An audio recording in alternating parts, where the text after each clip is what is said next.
right there, deeper, where the old street used to be. That's not possible. 16 police dogs formed a perfect circle around the little girl, and not one of them would move. Maya's grandmother screamed for help, but Officer Rodriguez couldn't pull Zeus away. Wake up! The 6-year-old sat frozen on the sidewalk, her chalk-covered hands trembling, staring at the massive German shepherd surrounding her enormous street drawing.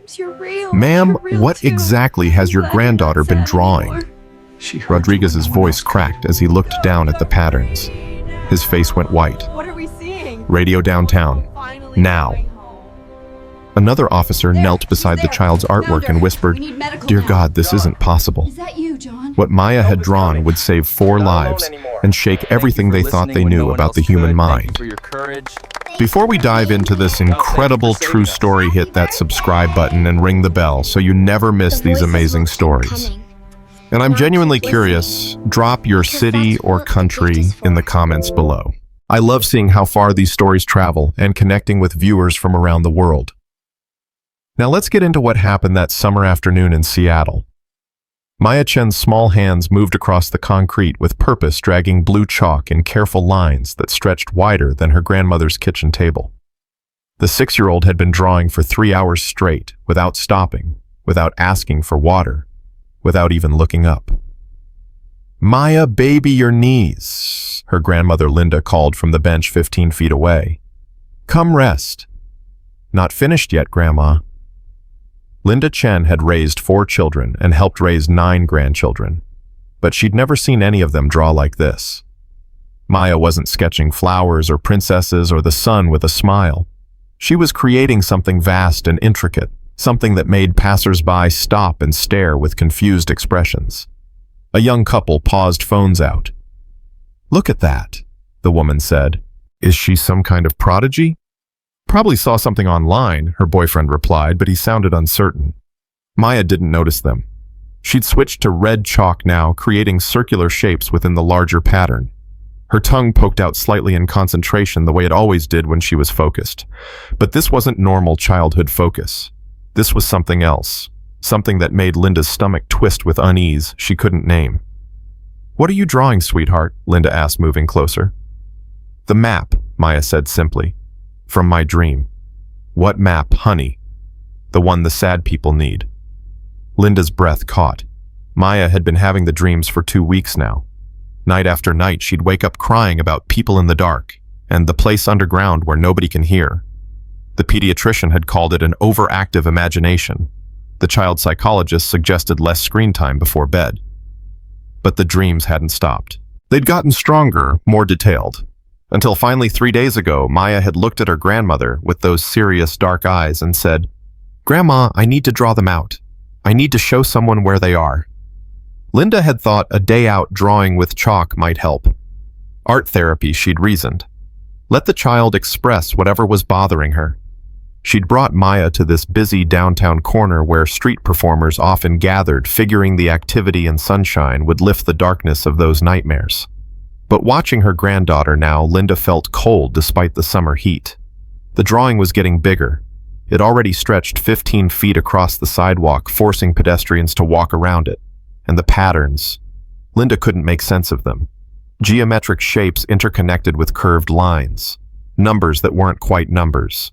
Symbols that looked almost architectural, but wrong, too precise, too technical for a 6-year-old who could barely read. "Maya, where did you learn to draw like this?" "The sad people showed me. In my dreams. They want someone to find them." A businessman in an expensive suit dropped a $5 bill into the small bucket Linda had set out, assuming they were performing for tips. "Talented kid," he said with a smile, then walked on. But an older woman in a floral dress stopped longer. She bent down, studying the chalk patterns, her gray eyebrows pulling together. "This is unusual," she murmured. She looked up at Linda. "How old did you say she was?" 6. Just turned 6 in April. And she's creating this from memory, or is she copying something? I don't know." Linda's unease deepened. "Maya, are you copying something you saw?" "I'm remembering," Maya said, not looking up. "I have to get it right. They're waiting." The woman in the floral dress straightened slowly. Ma'am, I taught architectural drafting for 30 years. Those aren't random patterns. That's technical notation. Structure mapping. She paused. Does your granddaughter have access to engineering blueprints? No, of course not. She watches cartoons and plays with dolls. Then I don't understand how she's... The woman trailed off, shaking her head. I must be seeing things that aren't there. It's just a child's imagination. But she didn't sound convinced as she walked away. Maya kept drawing, green chalk now creating what looked like branching paths within the larger structure. Her small hands moved with confidence that seemed wrong, too adult, too knowing. Maya, I think that's enough for today. Almost done, Grandma. Just need the markers. What markers?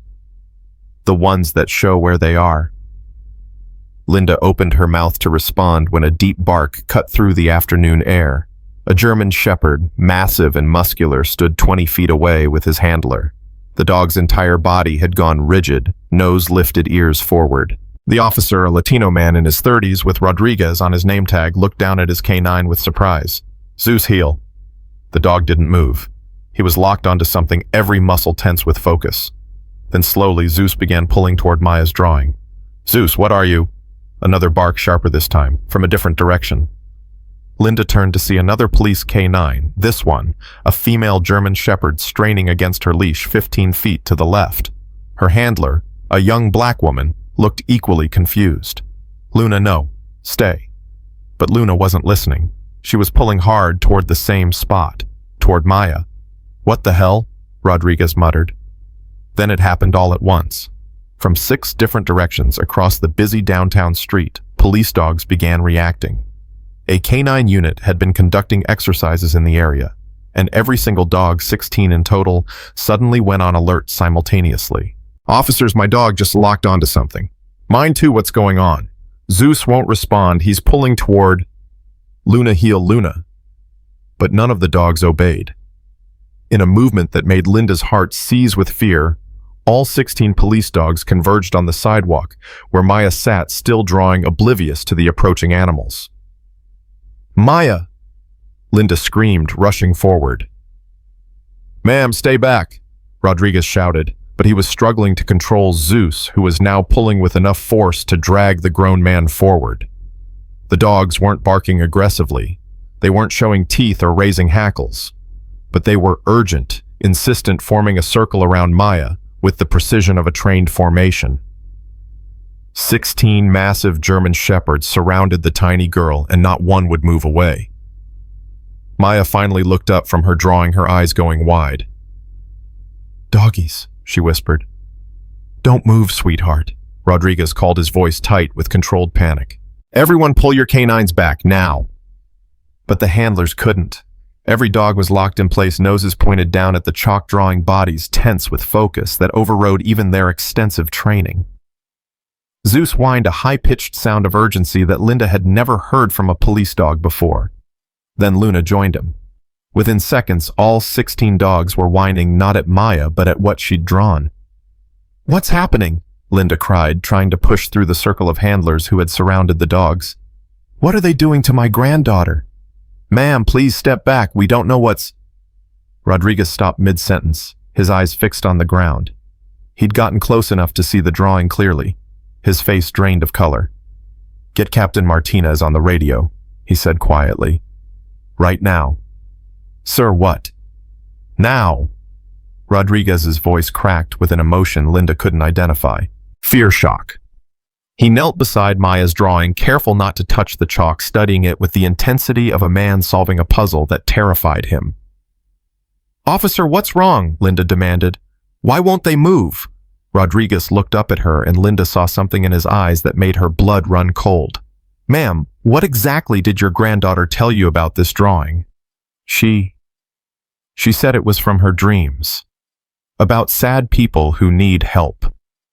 Dreams. Rodriguez's voice was flat. He looked down at Zeus, who was now pawing gently at one specific section of the chalk pattern, whining continuously. These dogs are trained in disaster rescue and recovery. They detect human scent patterns, buried underground chemical signatures from people trapped in collapsed structures. He swallowed hard. They're trained to find people who need saving. I don't understand. Neither do I. Rodriguez stood pulling his radio. All units, this is Rodriguez. I need every available canine specialist and a structural engineer at 5th and Pike immediately. Code. Hell, I don't even know what code this is. More people were gathering now, phones out filming. A crowd formed in layers around the circle of police dogs and the small girl at the center. Is she in danger? Someone called out. Is it a bomb? Why aren't they moving? A tall woman with short gray hair and captain's bars pushed through the crowd. Rodriguez, report. What's the situation? Captain Martinez, why? Rodriguez gestured helplessly at the drawing. You need to see this. Captain Sarah Martinez had 23 years with the Seattle Police Department, 15 of those specializing in canine operations. She'd seen police dogs react to explosives, drugs, human remains, accelerants, and every kind of contraband imaginable. She'd never seen anything like this. All 16 dogs remained locked in position, creating a perfect circle around the child. Their behavior wasn't aggressive or fearful. It was recognition. Intense, urgent recognition of something that shouldn't be there. Martinez knelt beside the drawing, her knees cracking with the movement. She studied the chalk patterns in silence for a long moment. Officer Rodriguez, how long has this child been drawing? The grandmother says about 3 hours. And the dogs reacted when? Simultaneously, ma'am, all 16 from different positions across the street, within seconds of each other. Martinez's jaw tightened. She pulled a small camera from her belt and began photographing the drawing from multiple angles. Get me Dr. Chen from the university, the one who studies canine behavioral psychology, and I want someone from city planning here in the next 10 minutes. Ma'am, what is it? Martinez stood slowly, her expression grave. These patterns, this isn't a child's imagination. She pointed to a section of the drawing. That's structural notation, engineering symbols, and these circular marks. She moved to another area. Those are depth indicators, geological layering. This child has drawn a map, Martinez said quietly. An underground map. And our dogs are reacting because... She paused, looking at Zeus, who was still whining urgently at the chalk. Because they're detecting what they're trained to find. Human scent markers. Buried human presence. Linda's voice broke. What are you saying? Martinez turned to her, and Linda saw something in the captain's eyes that made her want to grab Maya and run. Ma'am, I'm saying your granddaughter has somehow created a detailed underground structural map of an area she shouldn't have any knowledge of. And 16 trained rescue dogs are telling me there are people down there. She looked back at the drawing. People who need to be found. That's impossible. I know. Martinez pulled her radio. This is Captain Martinez. I need ground-penetrating radar thermal imaging and the city's underground infrastructure maps for this location. I also need someone to pull records of any reported missing persons in the Seattle area from the past month. Captain, you can't be serious. Do it. The crowd pressed closer, dozens of phones recording. A news van pulled up to the corner, camera crew spilling out. Maya looked up at her grandmother, tears starting to form in her eyes. Grandma, why are all the people staring? It's okay, baby. Everything's okay. But everything wasn't okay. Linda could feel it in the electric tension radiating from every officer present, in the way the dogs refused to break formation, in the impossible complexity of the drawing her 6-year-old granddaughter had created from dreams she couldn't explain. A man in a suit with Seattle Planning Department embroidered on his jacket arrived slightly out of breath. Someone called about underground infrastructure. Martinez gestured to the sidewalk. Tell me what you see. The man, his badge read, David Park, bent down to examine the drawing. His eyebrows rose, then his face went pale. Where did you get these? He demanded, his voice sharp. These are restricted city documents, underground tunnel maps from the Great Seattle Fire rebuilding. These areas have been sealed for over a century. A 6-year-old girl drew them. That's not possible. I'm aware. Martinez crossed her arms. But here we are, and my K9 units are indicating active human presence in whatever area this map represents. Park pulled out his phone, fingers flying across the screen. He held up an image, an old yellowed blueprint. Next to it, he held up his phone's camera, capturing Maya's chalk drawing. They were identical. Jesus Christ, Park whispered. This is Section 12 of the old underground. Sealed in 1889 after the fire. No access points. No one has been down there in... He looked up at Martinez. No one should even know this layout exists. The original blueprints are locked in city archives.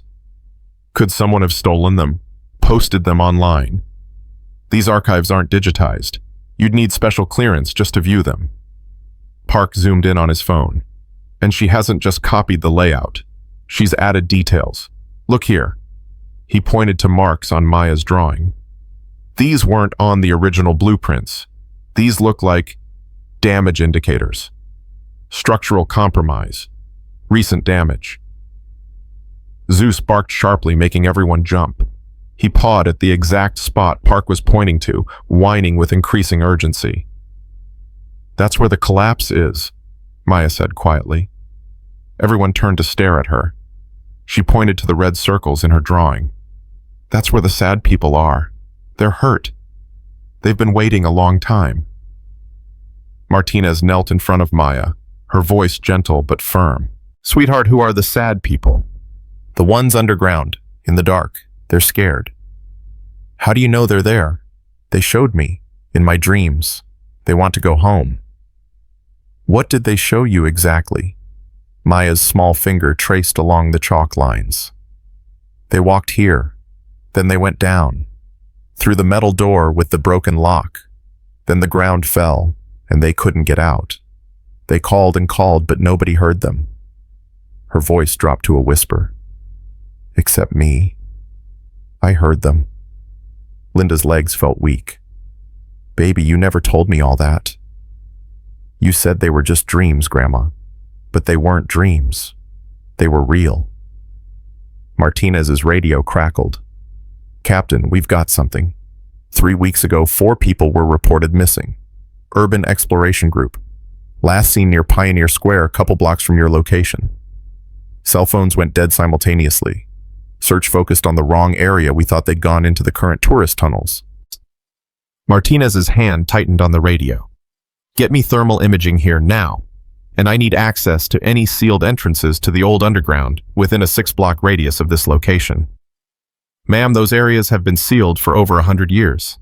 Then unseal them. Dr. Yuki Chen from the University of Washington arrived next, a woman in her 40s with sharp eyes and a no-nonsense demeanor. She studied the dogs for less than 2 minutes before turning to Martinez with a grim expression. These animals are exhibiting coordinated alert behavior. All 16 are indicating the same target, which suggests an extremely strong scent presence. Human. Undoubtedly, but more than that. Dr. Chen knelt beside Zeus, studying his body language. This behavior, the whining, the pawing, the sustained focus, this is how they react when they've located survivors in disaster scenarios, not remains, living people. They're detecting biological markers consistent with buried humans who are still alive. Based on a chalk drawing, based on scent particles, Dr. Chen corrected, dogs don't see the way we do. If this drawing somehow maps out an area where people are actually trapped, the dogs might be detecting infinitesimal air currents carrying scent from far below ground. Microscopic venting we'd never notice, but they would. Or, she hesitated. Or something else is happening here that I don't have an explanation for. A truck arrived bearing ground-penetrating radar equipment. 2 technicians began setting up, moving around Maya's drawing with careful precision. Ma'am, we need to scan this exact area, one technician said to Martinez, but the child will need to move. Maya, honey, can you stand up for a moment? Linda reached for her granddaughter's hand. Maya stood but didn't leave the drawing. They're right there, she said, pointing down at the concrete. Not here. Deeper, where the old street used to be before they built the new one on top. The technician blinked. Kid, how do you know about the Seattle Underground? The sad people told me. He looked at Martinez, who just shook her head. Run your scan. The equipment hummed to life. A laptop screen filled with colored waves and geometric patterns as radar pulses penetrated deep below the sidewalk. The technician's confident expression slowly shifted to confusion, then shock. Captain, I'm picking up void spaces, large ones, approximately 40 feet down. That matches the old underground level, Park confirmed. But there's more. The technician's voice dropped. There are distinct thermal signatures, 4 of them, weak but present, and they're positioned exactly where this child indicated on her drawing. The entire crowd went silent. Are you telling me there are people down there? Martinez demanded. I'm telling you there's something down there generating body temperature heat signatures, and based on the size and shape. The technician looked up, his face pale. Yeah, 4 people. Rodriguez grabbed his radio. All units, this is now an active rescue operation. I need emergency response structural engineers and drilling equipment at this location immediately. We have potential victims trapped in the sealed underground. The crowd erupted. Phones held higher people calling to friends and family news crews, rushing to set up cameras.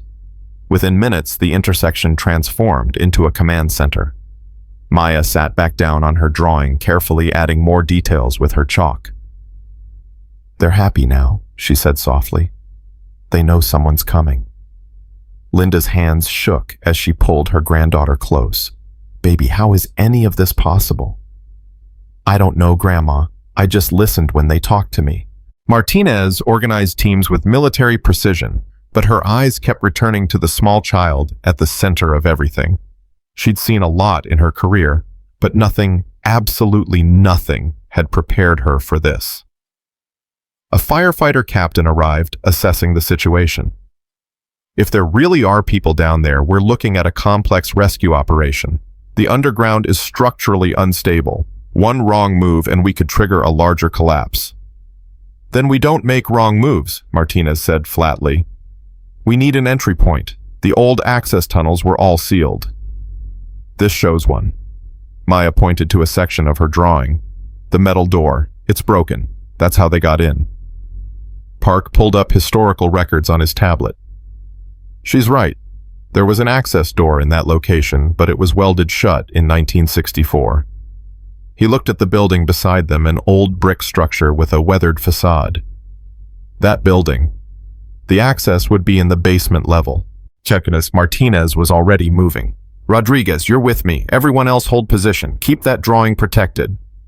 They entered the building, a long-time antique shop, and the elderly owner led them to the basement with shaking hands.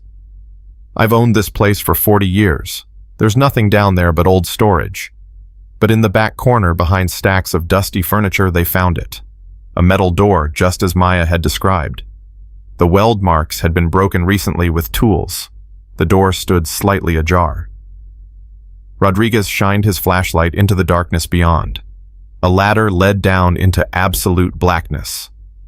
Oh my God, it's real. It's all real. Martinez pulled her radio. We have confirmed access to the underground. Prepare rescue teams for entry. And someone... Her voice caught slightly. Someone tell that little girl she was right. Zeus had followed them down, and now he barked urgently at the open door, trying to push past Rodriguez. Easy boy. We're going. We're going. But as Martinez stood at the threshold of that dark passage, staring down into depths that had been sealed for over a century, she felt the weight of something impossible pressing against her understanding of reality. A 6-year-old girl had drawn a map from dreams. 16 police dogs had recognized truth in chalk patterns. And somewhere far below, 4 people had been waiting for 3 weeks in the dark, hoping someone would hear their silent screams. They'd been heard.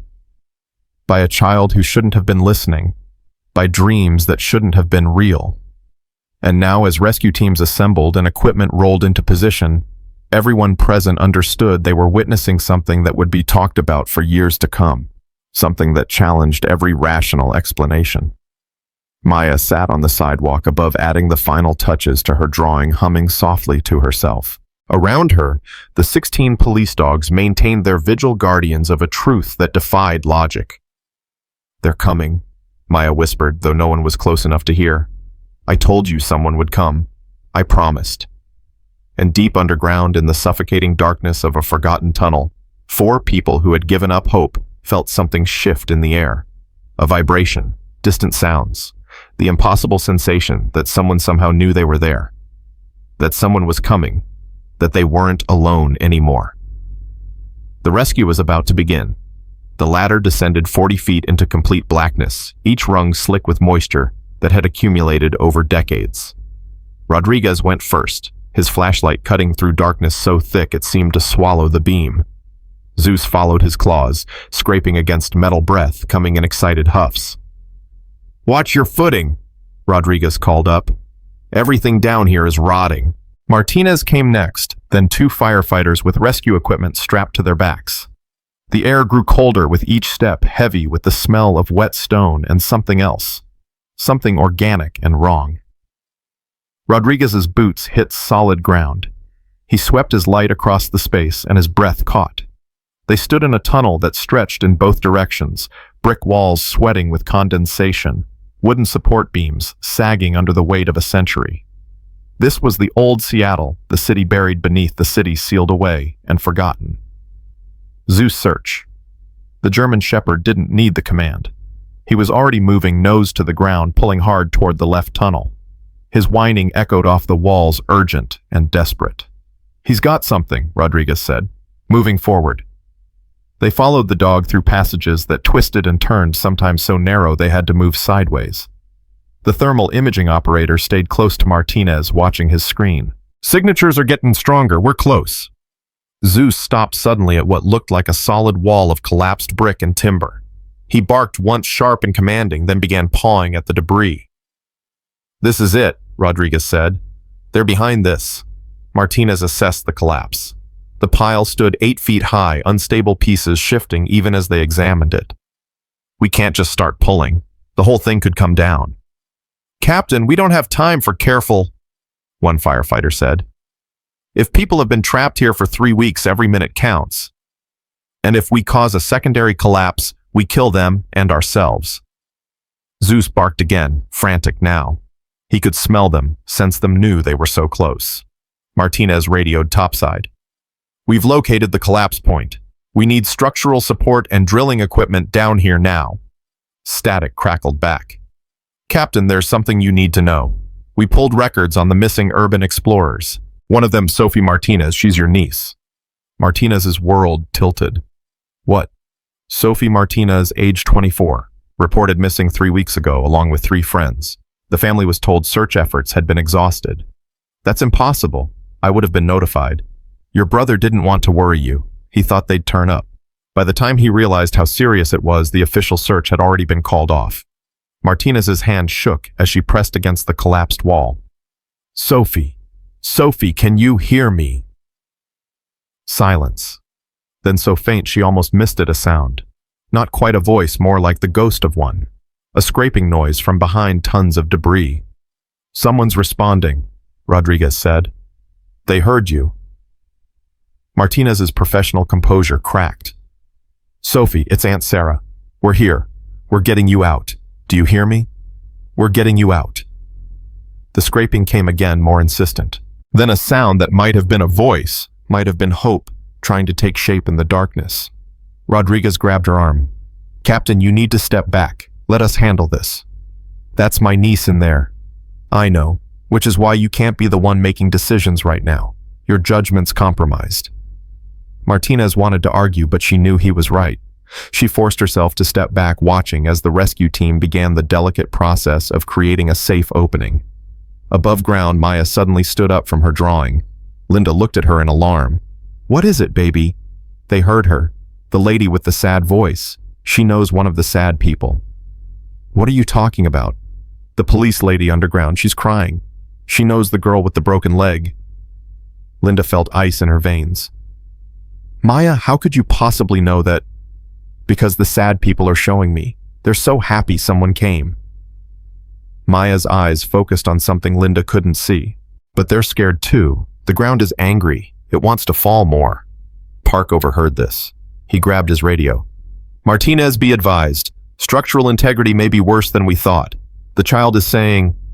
He stopped, realizing how insane he sounded. Say it, came Martinez's voice, tight and strained. Nothing about this situation is normal. What is she saying? She's saying the ground wants to fall, that structural integrity is critical. Underground Martinez looked at the ceiling. Even as Park spoke, dust began raining down. A deep groan echoed through the tunnel, the sound of earth settling, preparing to give way. Work faster, she ordered. We're running out of time. The drilling team arrived, equipment clanking as they navigated the narrow passages. They set up a small bore drill designed to create a communications hole without destabilizing the collapse. This'll take 20 minutes to punch through, the drill operator said. You have 10. Ma'am, if we rush this, 10 minutes, that ceiling is going to come down. Look at it. Everyone looked up.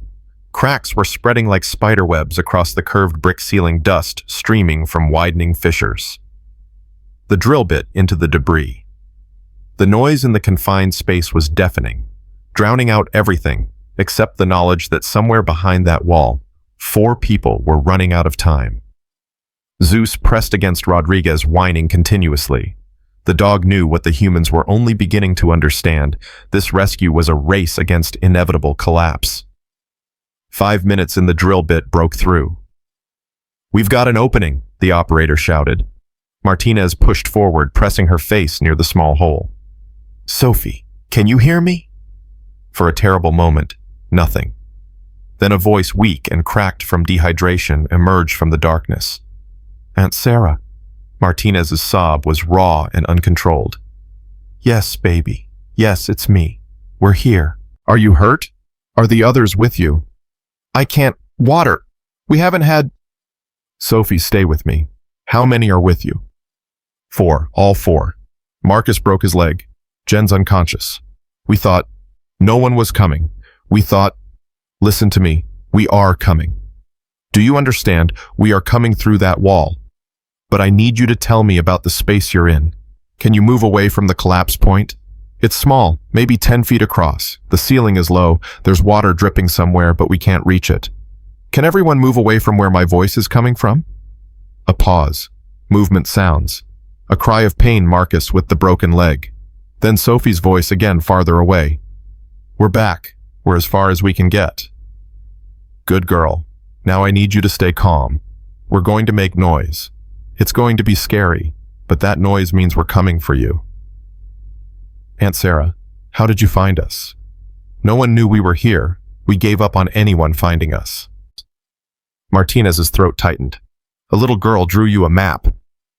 What? I'll explain everything when you're out. Just hold on, Sophie. Please hold on. The structural team began carefully removing debris piece by piece, every movement calculated. Each brick that came free sent tremors through the unstable pile. Twice they had to stop as sections shifted dangerously. Above ground, more equipment arrived. News helicopters circled. The crowd had grown to hundreds, everyone watching the rescue effort with held breath. Maya sat very still, her eyes closed. The girl with the broken leg is very thirsty, and the sleeping girl is waking up, but her head hurts bad.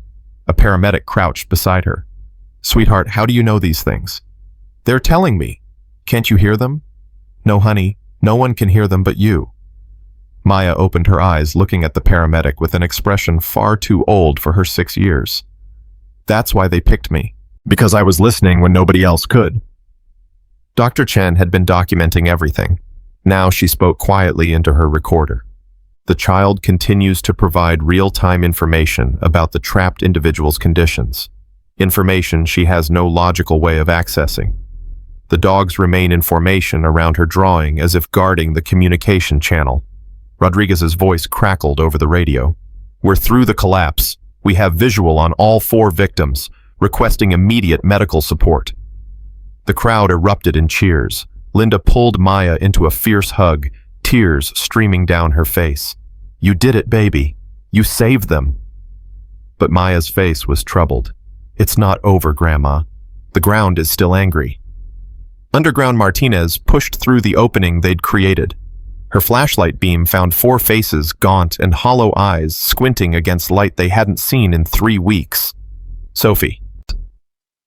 Martina's voice broke as she saw her niece's barely recognizable lips cracked and bleeding skin pale as death. But alive. Alive. "You came?" Sophie whispered. "The little girl said you would. I dreamed about her every night." "What?" "A little girl. Asian, maybe 6 years old. She kept appearing in my dreams, drawing on a sidewalk. She told me she'd show someone where we were. She promised."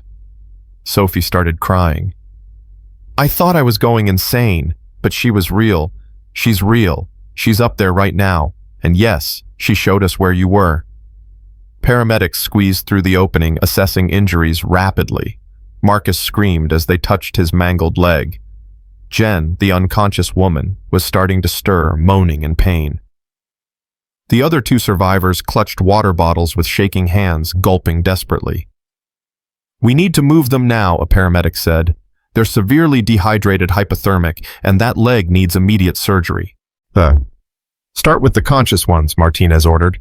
"Get them stabilized enough to transport." But as they prepared to lift Marcus onto a stretcher, the ground shifted. Not a small tremor. A genuine shift, like the earth taking a breath before screaming. Dust exploded from the ceiling. A crack opened 6 inches wide, racing across the brick overhead. "Everyone out!" Martinez shouted. "Now!" They grabbed the survivors, no longer worried about gentle handling. Speed was survival. Rodriguez literally threw Sophie over his shoulder, running for the exit tunnel. Other rescuers dragged Marcus, his screams echoing off the walls. The 2 who could walk stumbled forward on their own. Zeus ran ahead, barking urgently, leading the way. Behind them, the ceiling began to cave. Bricks fell like deadly rain. Support beams cracked with sounds like gunshots. The tunnel was dying, finally giving up after holding strong for over a century.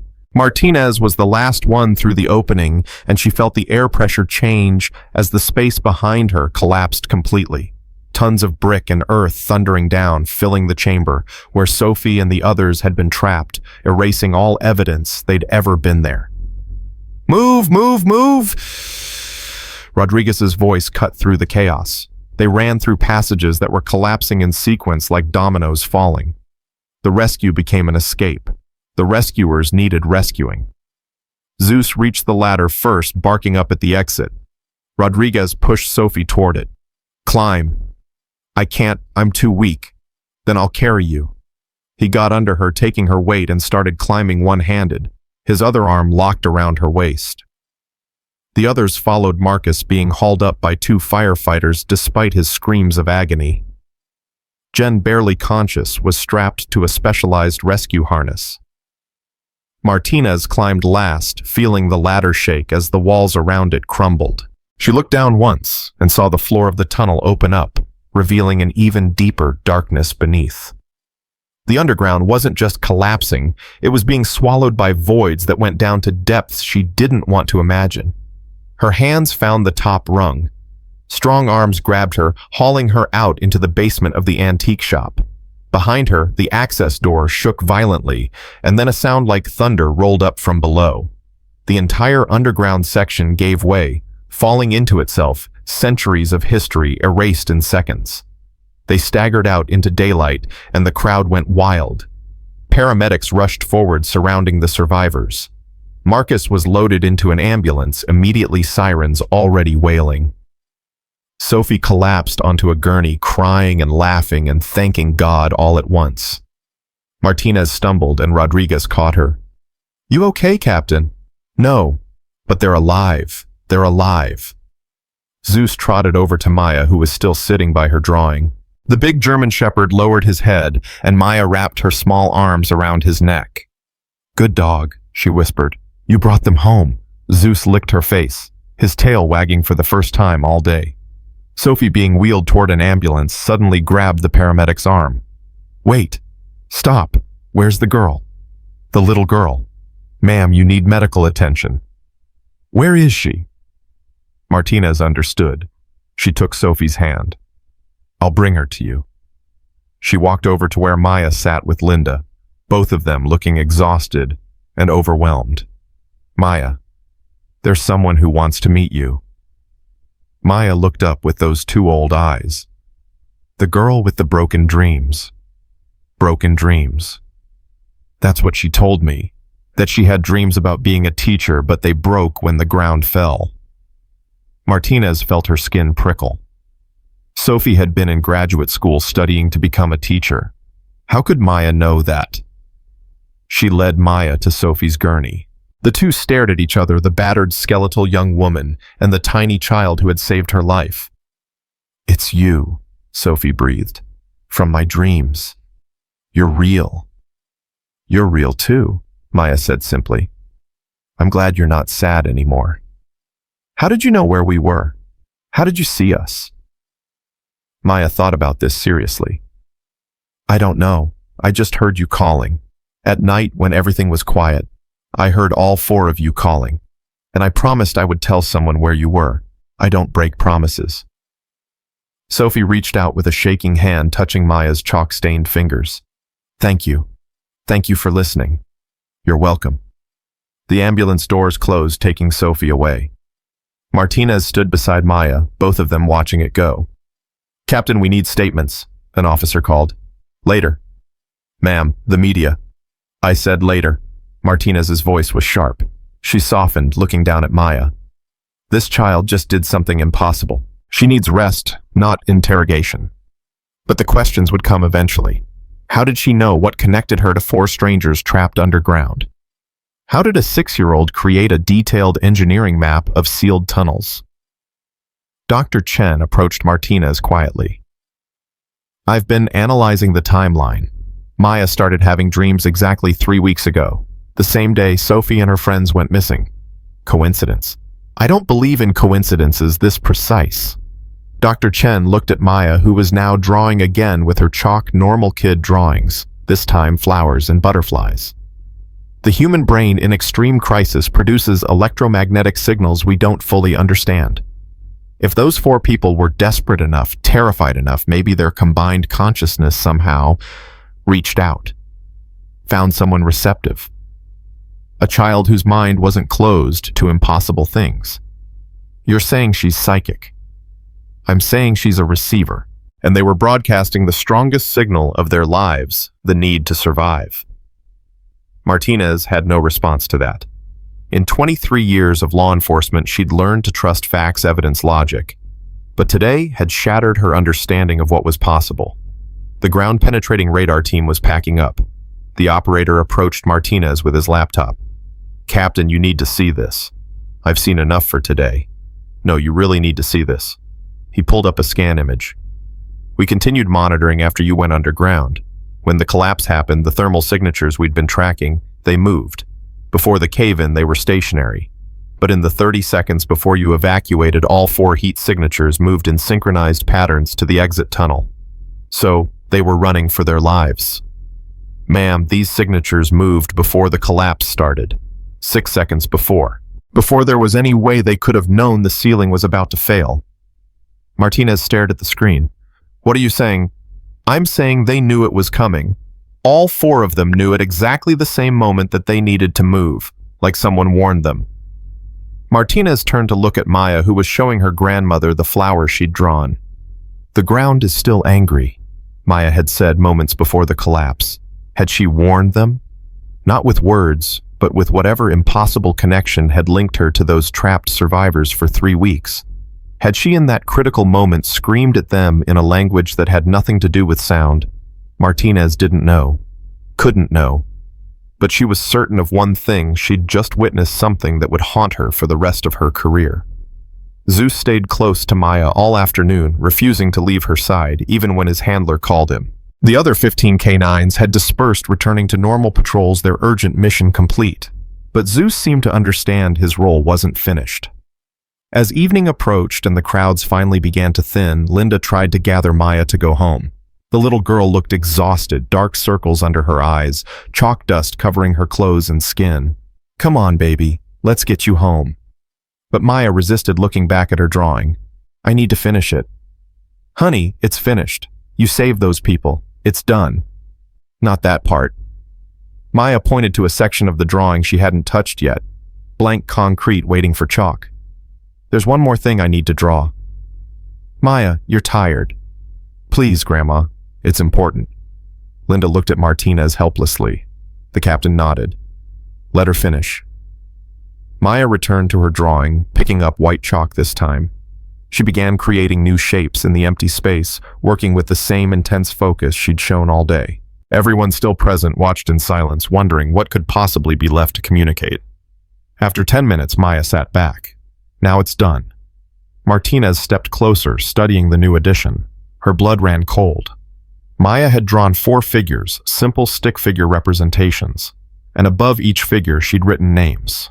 Sophie, Marcus, Jen, David.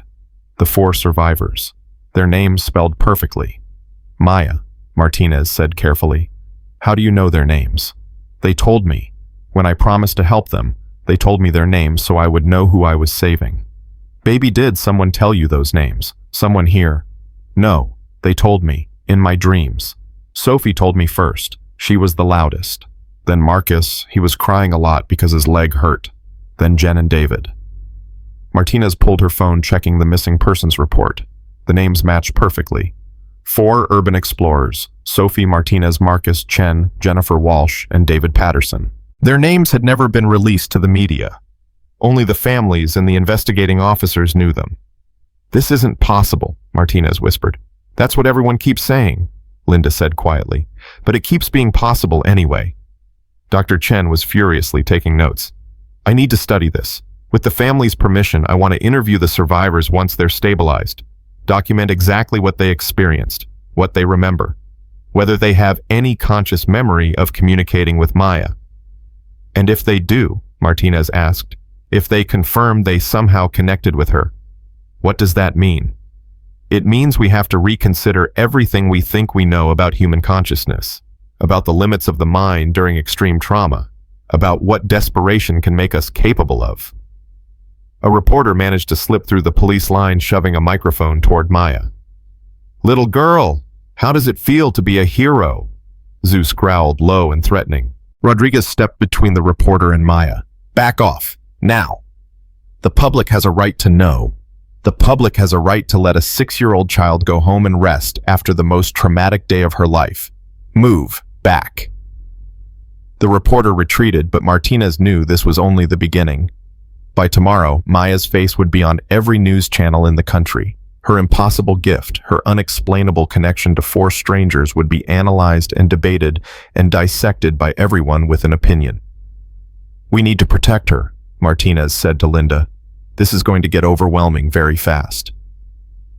How do I protect her from something I don't understand? Linda's voice cracked. What if it happens again? What if she starts dreaming about other people who need help? What if this is just the beginning? Martinez had no answer. She could only watch as Linda finally coaxed Maya away from the drawing, the little girl stumbling with exhaustion, leaning heavily against her grandmother. Zeus followed them for several steps, then looked back at Rodriguez, torn.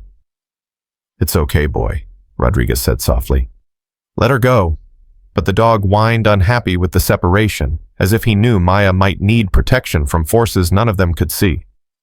As night fell over Seattle, Maya's chalk drawing glowed under temporary lights set up by the city. They'd decided to preserve it, at least temporarily, covering it with protective sheeting. Dozens of people had already taken pictures, posting them online with captions like "Miracle Map" and "The drawing that saved 4 lives." But Maya, safe in her grandmother's car heading home, was already forgetting about the drawing. Her mind was quiet for the first time in 3 weeks. The sad people weren't calling anymore. They were safe. They were home. She didn't know that in hospitals across the city, the 4 survivors were waking from medically induced sedation and immediately asking about her. Didn't know that Sophie was crying in her aunt's arms, trying to explain dreams she couldn't articulate. Didn't know that Marcus, even through pain medication, was insisting someone bring him paper and pencil because he needed to draw what he'd seen images of a little girl who'd appeared to him in the darkness, promising rescue. Maya only knew she was tired. So very tired, and that tonight finally she would sleep without hearing voices calling from beneath the earth. But in that hospital room, as doctors checked Sophie's vital signs and prepared her for hydration therapy, the young woman stared at the ceiling with wide, frightened eyes. "She saved us," Sophie whispered to her aunt. "But Aunt Sarah, there's something else. Something I didn't tell you." "What, honey?" "In my dreams, Maya showed me more than just the rescue. She showed me—" Sophie's voice dropped to barely audible. "She showed me there are others. Still down there. Deeper. In places we can't reach." Martinez felt ice crystallize in her veins. "What are you talking about? The underground goes deeper than anyone knows. There are chambers beneath chambers. Levels sealed off centuries ago. And there are people there. Old disappearances. Forgotten victims. She showed me Aunt Sarah. She showed me that what happened to us has happened before. Many times before. And those people never made it out. Sophie, you're traumatized. Your mind is playing tricks." "No." Sophie grabbed her aunt's hand with surprising strength. "Maya knows about them too. She just hasn't started dreaming about them yet. But she will." Her eyes filled with tears. "She'll hear them calling the way she heard us. And when she does, what are we going to tell that little girl? How do we explain that some people can't be saved, that some darkness is too deep to reach?" Martinez had no answer.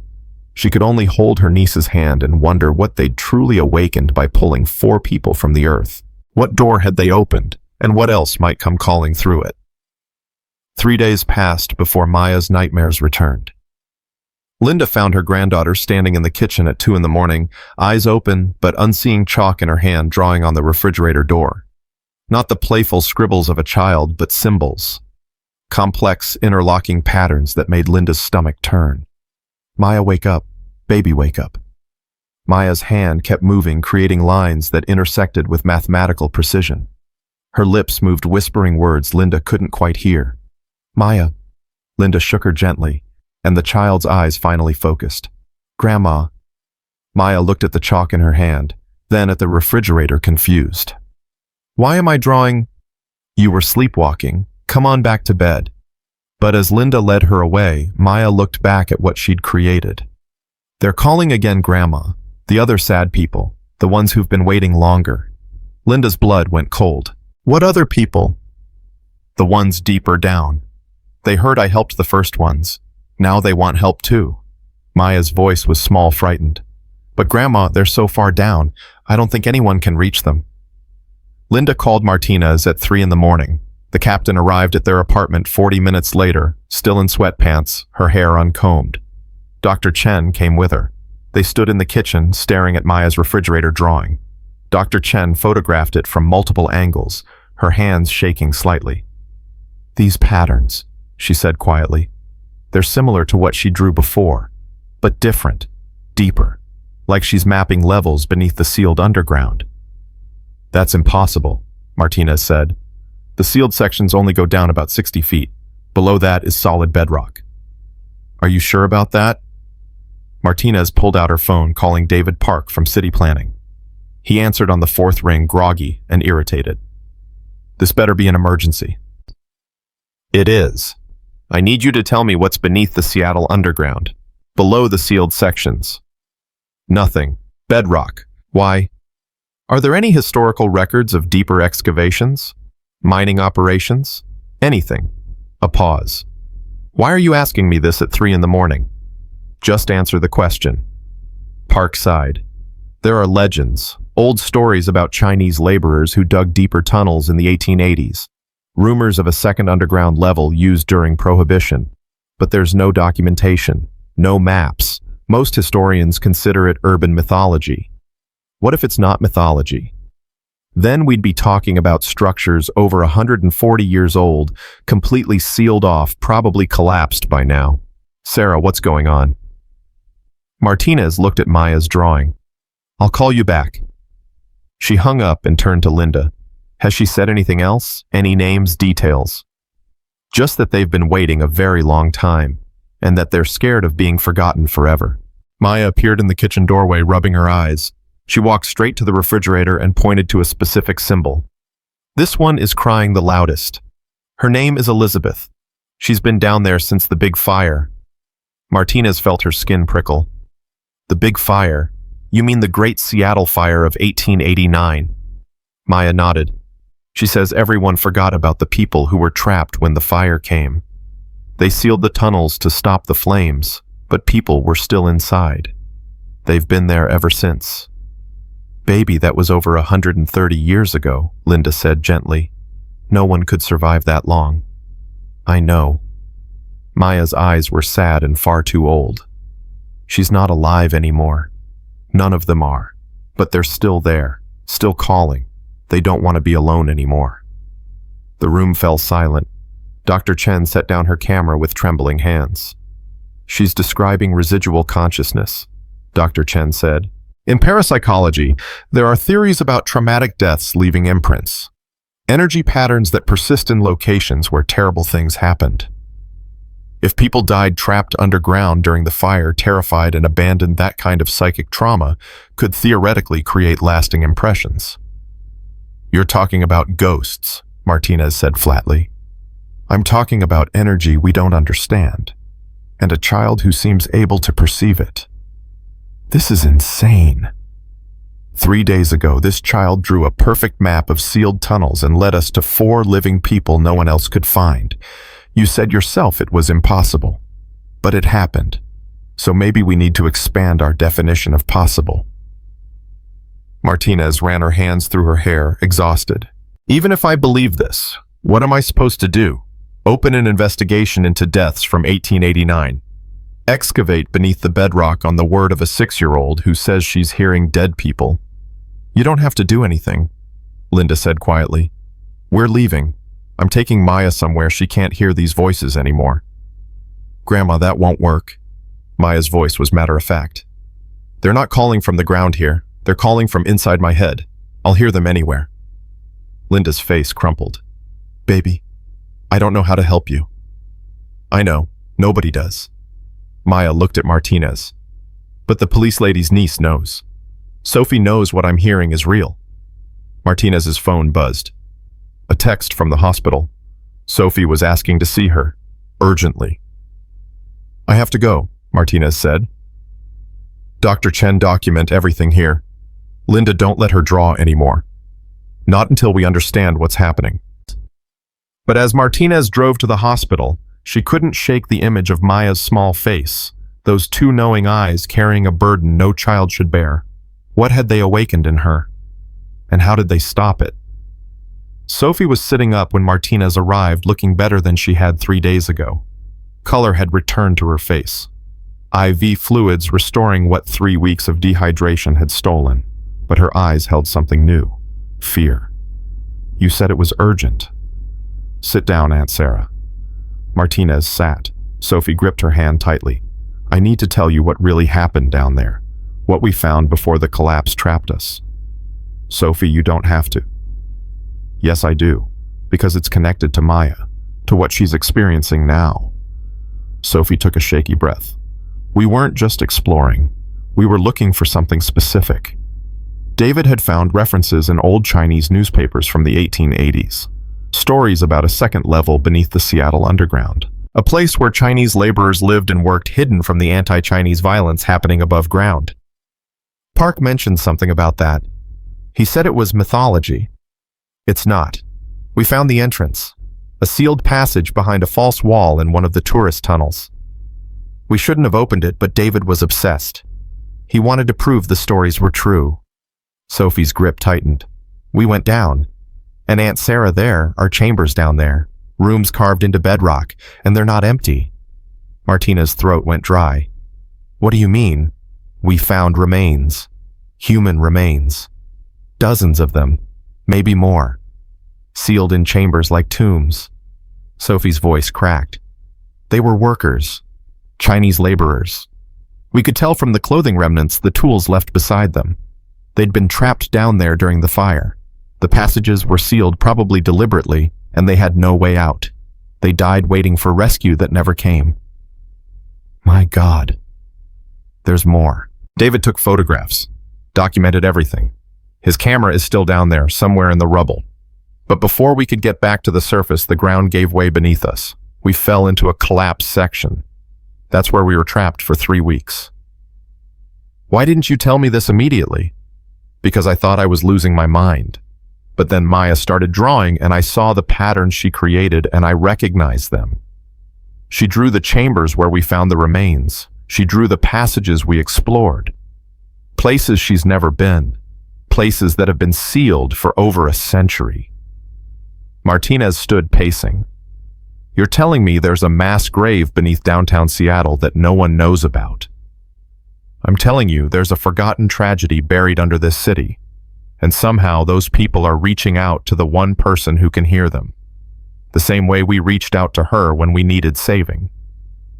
This is beyond anything I can investigate. I'd need authorization from the Mayor City Council Historical Preservation Societies. Then get it. Because Aunt Sarah, if you don't, that little girl is going to spend the rest of her life hearing voices of the dead calling for help she can't give. Is that what you want for her?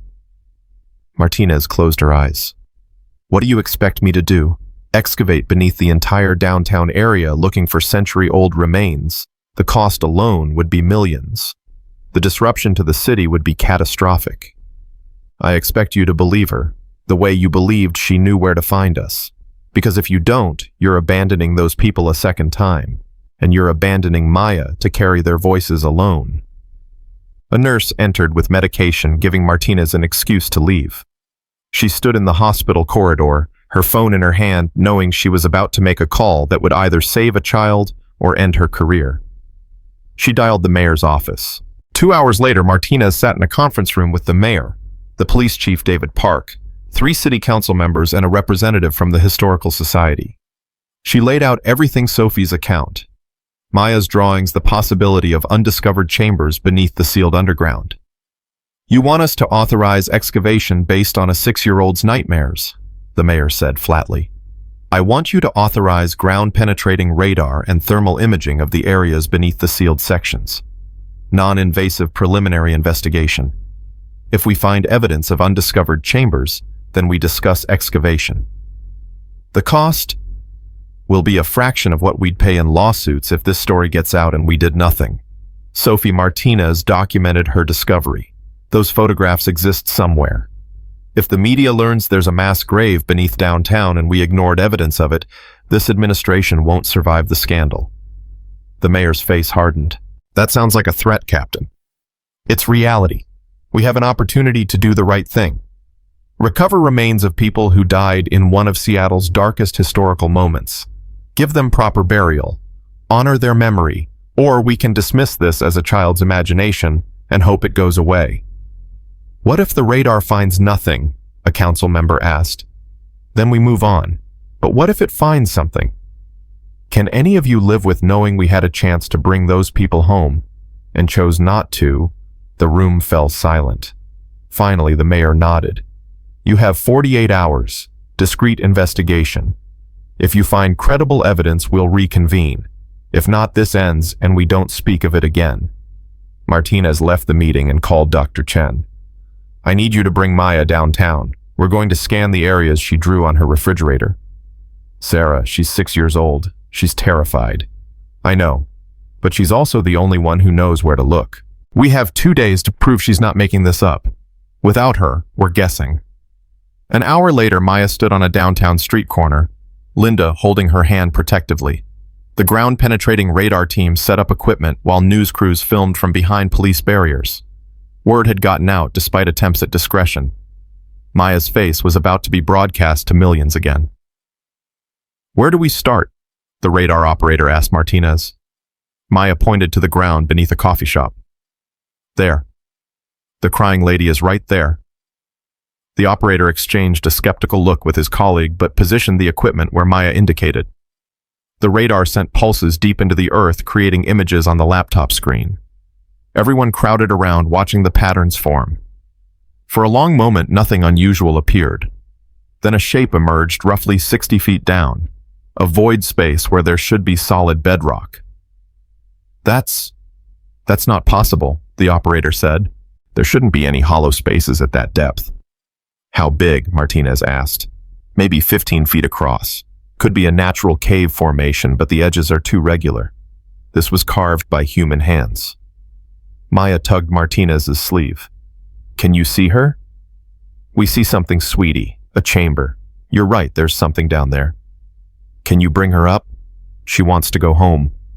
Martinez's throat tightened. We're going to try. They moved to the second location Maya had drawn. Same result, a void space where none should exist. Then a third location, fourth, fifth. Each spot Maya indicated showed evidence of carved chambers deep beneath the city. By sunset, they'd identified 11 separate underground chambers, all at depths that shouldn't be accessible, all with dimensions consistent with human construction. David Park compared the radar images to Sophie's account and turned pale. These match her description. These are the chambers where they found the remains. The mayor arrived as darkness fell, flanked by advisors and looking grim. She studied the radar data in silence. If we proceed with excavation and find what you think we'll find, this becomes a major historical event, a tragedy of incredible scale. The city will never be the same. The city was already changed, Martinez said. We just didn't know it. The mayor looked at Maya, who sat on the curb drawing with chalk again, creating pictures of flowers, this time trying to be normal. That child knows things she shouldn't. You understand how this looks, how people will react. I understand she's been carrying voices no one else can hear, and she deserves to be free of them. Voices of the dead. Voices of the forgotten. There's a difference. The mayor made her decision. You have authorization for controlled excavation. 1 chamber. If you find evidence supporting this theory, we'll proceed with full recovery. If not, this ends immediately and permanently. Understood. Understood. The excavation began the next morning. They chose the first location Maya had identified, the coffee shop she'd called the Crying Lady's Place. The shop closed for the day. Drilling equipment arrived. Engineers examined historical documents, trying to determine the safest approach. Maya watched from behind police barriers with her grandmother.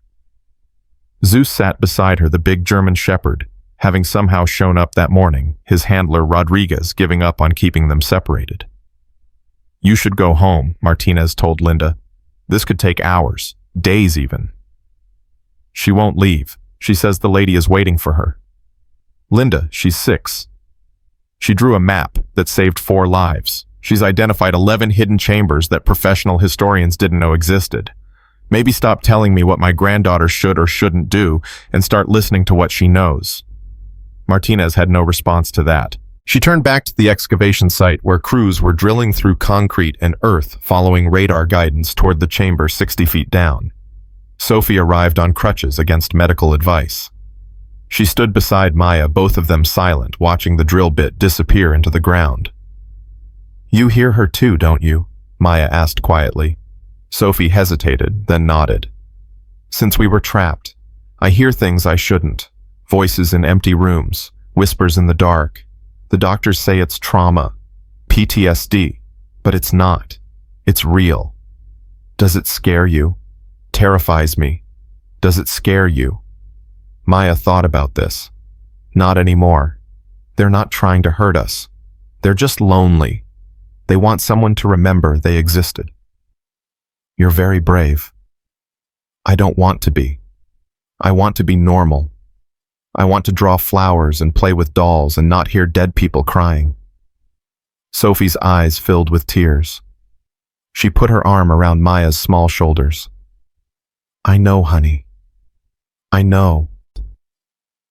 The drill broke through at 4 in the afternoon. The operator's shout brought everyone running. We've reached the chamber. They widened the opening, carefully threading fiber optic cameras into the darkness. The images appeared on monitors, and the crowd fell silent. The chamber was roughly circular, carved from bedrock with tools that left visible chisel marks. And in the center, exactly as Sophie had described, lay remains. Multiple skeletons arranged almost peacefully, as if those who died had gathered together in their final moments. And beside them, items preserved by the dry-sealed environment. Clothing fragments, tools, a small carved figure, a toy perhaps, or a religious icon. Evidence of lives lived and lost. Maya stood on tiptoes trying to see the screen. Martinez lifted her so she could view the images. "Is that the crying lady?" Martinez asked gently. Maya studied the screen. "Yes, she's not crying anymore.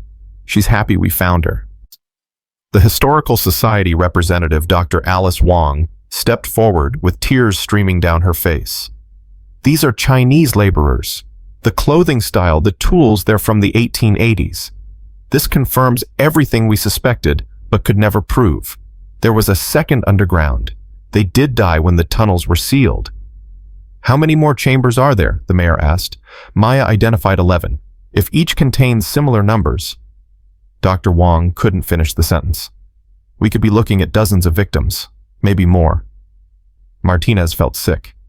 All forgotten, all sealed away and deliberately erased from history. "Not deliberately," Dr. Wong said quietly. "Not entirely. There are Chinese community records that mention disappeared family members during the fire, laborers who went to work and never came home. But the official city records claim everyone was accounted for. Someone made the choice not to look for them. The weight of that decision made over a century ago settled over everyone present, a choice to forget, to seal away an inconvenient tragedy, to let people become invisible. Sophie spoke up. "We need to recover all of them, every chamber, give them proper burial, let their families, their descendants know what happened." "That will take months," the mayor said. "Maybe years. The cost..." "I don't care about the cost." Dr. Wong's voice was steel. "These are victims of racial violence. People who died because they were considered expendable. If this city has any moral courage at all, we will bring every single one of them home." The mayor looked at the screen at the bones of people who'd waited over a century to be found and nodded slowly. "Begin full recovery operations. All 11 chambers. We're doing this right." Maya tugged Martinez's sleeve. "What happens to the crying lady now?" "We'll take her somewhere safe. Give her a proper funeral. Let people know her story." "Will you tell her I'm sorry it took so long?" Martinez's vision blurred with tears. "Yes, honey, I'll tell her." The recovery operation began in earnest. Forensic anthropologists arrived, historical experts, cultural specialists from the Chinese community. Each chamber was excavated with painstaking care, every remain documented and treated with respect. And as they worked, Maya's nightmares began to ease. The voices quieted. Each person brought to the surface seemed to lighten the burden she carried. But on the 7th day of excavation, as crews opened the 5th chamber, something changed. The radar operator called Martinez over with urgency. "Captain, we've got a problem." "What kind of problem?" "The next chamber, Maya identified the radar, is showing something different. Not just remains. There's movement. Active thermal signatures." Martinez's blood ran cold. "That's impossible. These chambers have been sealed for over a century." "I know what the data says. But I'm telling you, something down there is alive." They stood around the monitor watching the thermal imaging. Deep beneath the earth, in a chamber that shouldn't exist, heat signatures moved in patterns that looked almost deliberate. Not the random heat distribution of animals or geological activity. Something else. Maya approached the monitor, and Zeus growled low in his throat. The child studied the screen with those unnaturally knowing eyes. "That one's different," she said quietly. "The voices from there aren't sad. They're angry." "Angry at what?" Martinez asked. "At being forgotten. At being left behind. They don't want to rest. They want people to know what was done to them." Maya looked up at Martinez, and the fear in her eyes was real and deep. They want someone to pay. The excavation site fell silent. Everyone processing what the child had said, what the impossible thermal readings meant, what they might find when they opened that 6th chamber. Rodriguez spoke quietly to Martinez. "Maybe we should stop. Seal it back up. Some things are better left buried." "We can't stop now. We promised to bring them all home." "Sarah, if there's even a chance that child is right, that we're about to open something that's been sealed for a good reason, then we handle it, together. But we don't leave anyone behind, not again." Martinez gave the order to proceed. The drill team set up over the sixth chamber location, a concrete lot behind an abandoned warehouse. As they prepared to drill, storm clouds gathered overhead, despite forecasts of clear weather. The temperature dropped 10 degrees in as many minutes. Maya pressed against her grandmother, and Zeus moved to stand between her and the drilling site. The dog's hackles were raised, his body tense with anticipation of threat. "I don't like this," Linda said. "Sarah, something feels wrong." "Everything about this situation is wrong, but we're committed." The drill bit into earth and concrete. And deep below, in chambers that had held secrets for over a century, something stirred. Something that had been waiting. Something that Maya's gift had awakened. The voices in her head, which had been quieting as each chamber was opened, suddenly screamed. Maya's scream cut through the drilling noise like a knife. She collapsed, hands clutching her head, body convulsing. Linda dropped beside her, Zeus barking frantically. "Maya, baby, what's wrong?" "They're angry. They're so angry. Make them stop screaming." Martinez grabbed her radio. "Shut down the drill. Now." The machinery ground to a halt. But Maya kept screaming, tears streaming down her face. Dr. Chen rushed over, trying to examine her, but the child was thrashing, fighting invisible attackers. "Get her away from here," Martinez ordered. "Linda, take her to the hospital." "No!" Maya's eyes snapped open, wild and unfocused. "If I leave, they'll follow. They're attached to me now. They found me. They're using me like a door."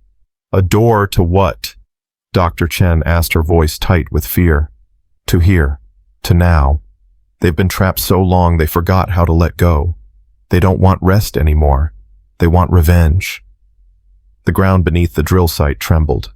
Not an earthquake, something else. A vibration that felt wrong, unnatural, like the earth itself was rejecting what lay beneath. The drill operator checked his equipment. "We're only down 30 feet. We shouldn't be hitting the chamber yet."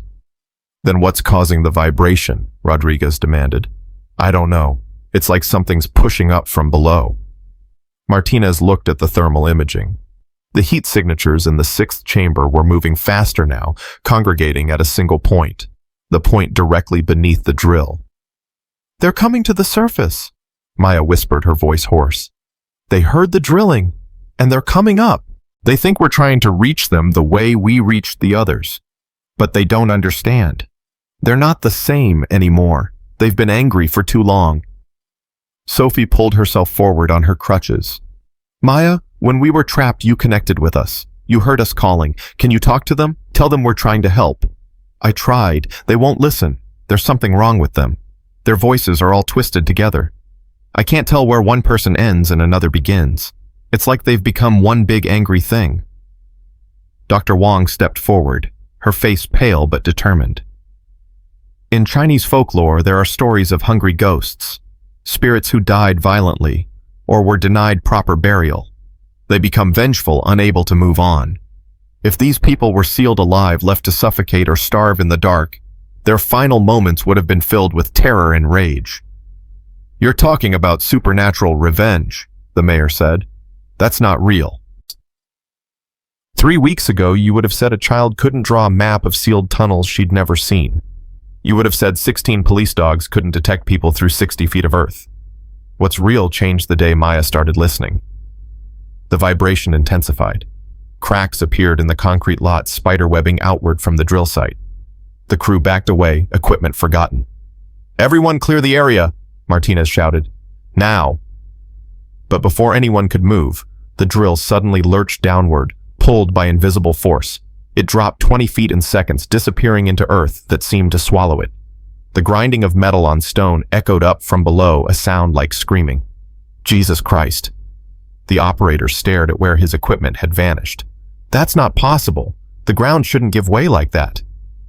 "Nothing about this is following normal rules," Dr. Chen said. She was filming everything with shaking hands. "We're witnessing something science doesn't have categories for." Maya stood slowly, Linda trying to hold her back. "I need to talk to them, face to face. It's the only way." "Absolutely not," Martinez said. "You're not going near that hole. They're not going to stop. They'll keep pushing up until they break through. And when they do, everyone here is in danger. I'm the only one they might listen to." She's 6 years old. She's also the only reason we found Sophie and the others, Rodriguez said quietly. Maybe we need to trust her.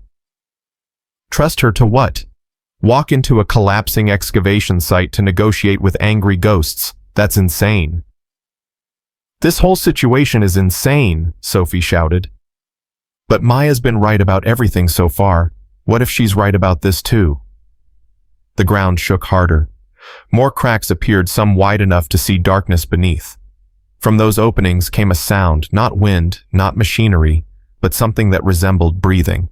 Deep, ragged breathing from dozens of throats that shouldn't exist anymore. Zeus suddenly bolted toward the largest crack, barking urgently. Rodriguez chased after him, but the dog was focused on something below. He pawed at the edge, whining desperately. Zeus, heal! Rodriguez grabbed his collar, but the dog resisted. What's he sensing? Maya walked forward despite Linda's protests. She knelt beside Zeus, peering into the darkness. There's someone different down there. Someone who's not angry. Someone who's trying to protect us from the others. Who? Martinez demanded. A man. He says his name is Chen Wei. He was the foreman. When the fire came and they sealed the tunnels, he made sure everyone was together so they wouldn't die alone.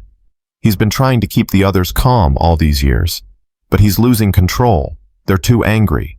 They've been forgotten too long. Dr. Wang gasped. Chen Wei. There are records of him. He was a tunnel foreman who disappeared during the Great Fire. His family searched for years. They never found him. She looked at Maya with tears streaming down her face. You're talking to my great-great-grandfather. The world seemed to stop. Everyone stared at Dr. Wang, then at Maya, processing the impossible connection. Your ancestor, Martina's voice was barely audible. My family has passed down stories about him for generations. How he refused to abandon his workers even when the fire came. How he went into the tunnels to bring them to safety and never returned. We've been looking for him for over 130 years. Maya closed her eyes, listening to something only she could hear. He says he's sorry he couldn't save them all. He says he tried to keep them together, to keep them hopeful. But when the air ran out, and they realized no one was coming, some of them went mad with fear and rage. He's been fighting to contain that rage ever since, but I woke them up. My connection to Sophie opened a door, and now they're strong enough to come through. Tell him we're here to bring them home, Dr. Wang said, her voice breaking. Tell him his family never forgot. We've been waiting for him. Maya's eyes opened. He says it's too late. The angry ones are too strong. They've been feeding on their own hatred for so long they don't remember how to be human anymore. They're going to break through, and they're going to hurt people because hurt is all they have left. The ground split open. A section of concrete 10 feet across collapsed inward, revealing a shaft that plunged into darkness deeper than the drill had reached. Cold air rushed up, carrying the smell of earth and decay, and something else, ozone, like before a lightning strike.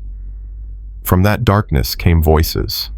Not Maya's quiet whispers, not Sophie's traumatized descriptions, but actual voices. Dozens of them speaking in Chinese dialects over a century old, their words overlapping into a wall of sound that made everyone's ears ring with pressure. What are they saying? Martinez asked Dr. Wang. Dr. Wang was crying openly now. They're saying, remember us, over and over. Remember us. Don't forget again. Make them remember. We remember, Dr. Wang shouted into the darkness. We're here because we remember. We're here to bring you home. The voices stopped. For one heartbeat silence. Then a single voice emerged stronger than the others, speaking English with an accent shaped by old China and the American West. Too late. You forget for 100 years. Now you remember only because child hears us. Not because you care. Because you force to care. We make you remember. We make everyone remember what you did to us. Maya grabbed Martinez's arm. That's not Chen Wei. That's someone else. Someone who became the leader of the angry ones. He's not interested in peace. He wants Seattle to suffer the way they suffered. Can you talk to Chen Wei? Is he still there? He's trying, but he's weak. The angry ones have all the power now. They're feeding on the fear of everyone here, getting stronger every second. Rodriguez pulled his weapon, then realized how useless it was. How do you fight something that's already dead? You don't fight, Sophie said. She moved forward on her crutches, ignoring Martinez's protests. She positioned herself at the edge of the collapsed shaft and shouted down into darkness. I was trapped too. For 3 weeks I know what it feels like to think you've been forgotten, to believe no one's coming, to lose hope. And you know what saved me? A 6-year-old girl who heard me when no one else could, who promised me someone would come. And she kept that promise. The voices quieted slightly, listening. She didn't have to help me.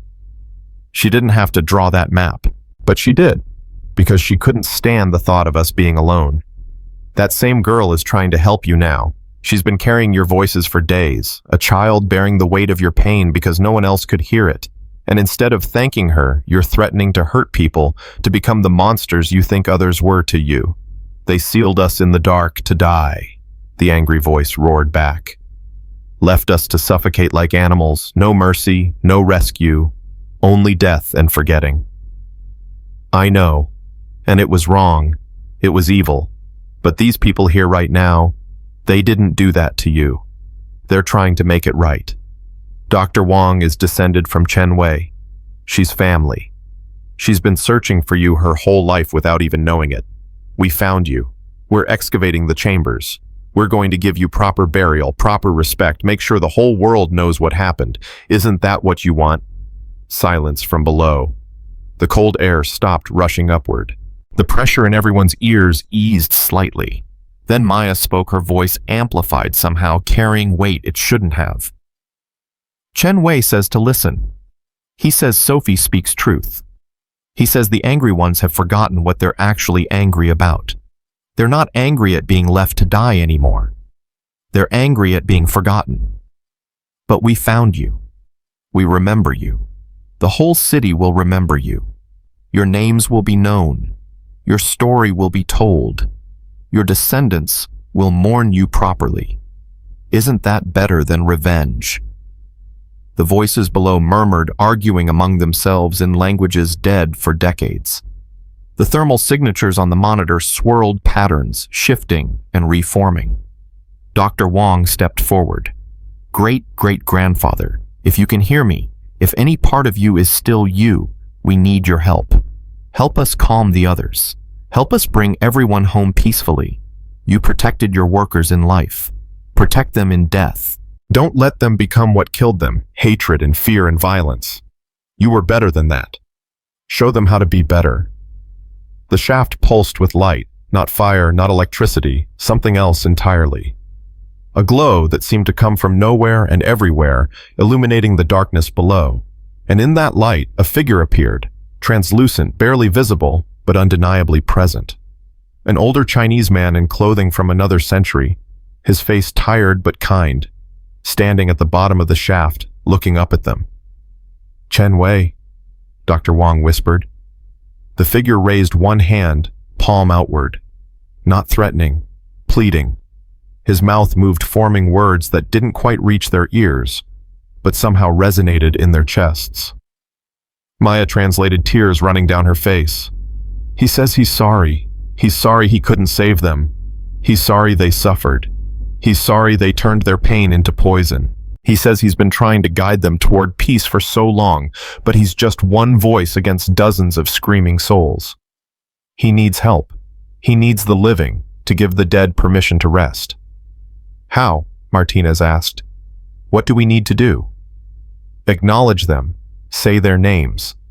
Remember them as people, not just victims. Give them back their humanity. Dr. Wong pulled out her phone, hands shaking, pulling up documents she'd compiled years ago. Family research, names of disappeared workers from the Great Fire. She began reading, her voice strong despite her tears. Chen Wei tunnel foreman. Zhang Lin, age 24, husband and father. Li Mei, age 19, saved money to bring family from China. Wu Jian, age 16, youngest in his crew. With each name, the angry voices below quieted. The pressure in the air eased. The thermal signatures on the monitor slowed their frantic movement. Martinez pulled out her own phone, finding the list of names they'd compiled from historical records. She began reading too. Chen Bao, Liu Wei, Huang Jun, Yang Shu. Sophie joined in reading from documents the Historical Society had provided. Rodriguez added his voice, the mayor, city officials. One by one, everyone present began speaking the names of the forgotten dead, returning their identities to them, making them real again after more than a century of being erased. Maya stood at the edge of the shaft, speaking directly to the glowing figure below. Chen Wei, they remember you. Your family remembers you. Your workers remember you as someone who cared. You don't have to hold them anymore. You don't have to fight. You can rest. You all can rest. The light intensified, becoming almost painful to look at. Then slowly it began to rise. Not a single beam, but dozens of smaller lights, each one emerging from the darkness below. Some bright and clear, others dim and flickering. The souls of the trapped workers, finally allowed to leave. They rose through the shaft like fireflies drifting upward into the afternoon sky. Some hovered briefly near Dr. Wong, as if acknowledging their descendant. Others circled Maya, a gesture of gratitude from those who had been heard. One Chen Wei's light, brighter than the others, paused in front of his great-great-granddaughter. Dr. Wong reached out her hand, and though she couldn't touch the light, something passed between them. Understanding. Forgiveness. Release. Go, she whispered. You've carried them long enough. You can put them down now. Chen Wei's light pulsed once, twice, then rose higher, joining the others. They formed a constellation above the excavation site, hanging suspended for a moment that felt eternal. Then, like stars fading at dawn, they disappeared. The shaft stopped glowing. The cold air warmed. The pressure vanished completely. And in the sudden quiet, everyone heard it. The sound of earth settling naturally, peacefully, as if the ground itself was finally at rest. Maya collapsed. Linda caught her before she hit the concrete, gathering her granddaughter into her arms. The child's eyes were closed, her breathing shallow but steady. Maya, baby, talk to me. Maya's eyes fluttered open. They're gone, Grandma.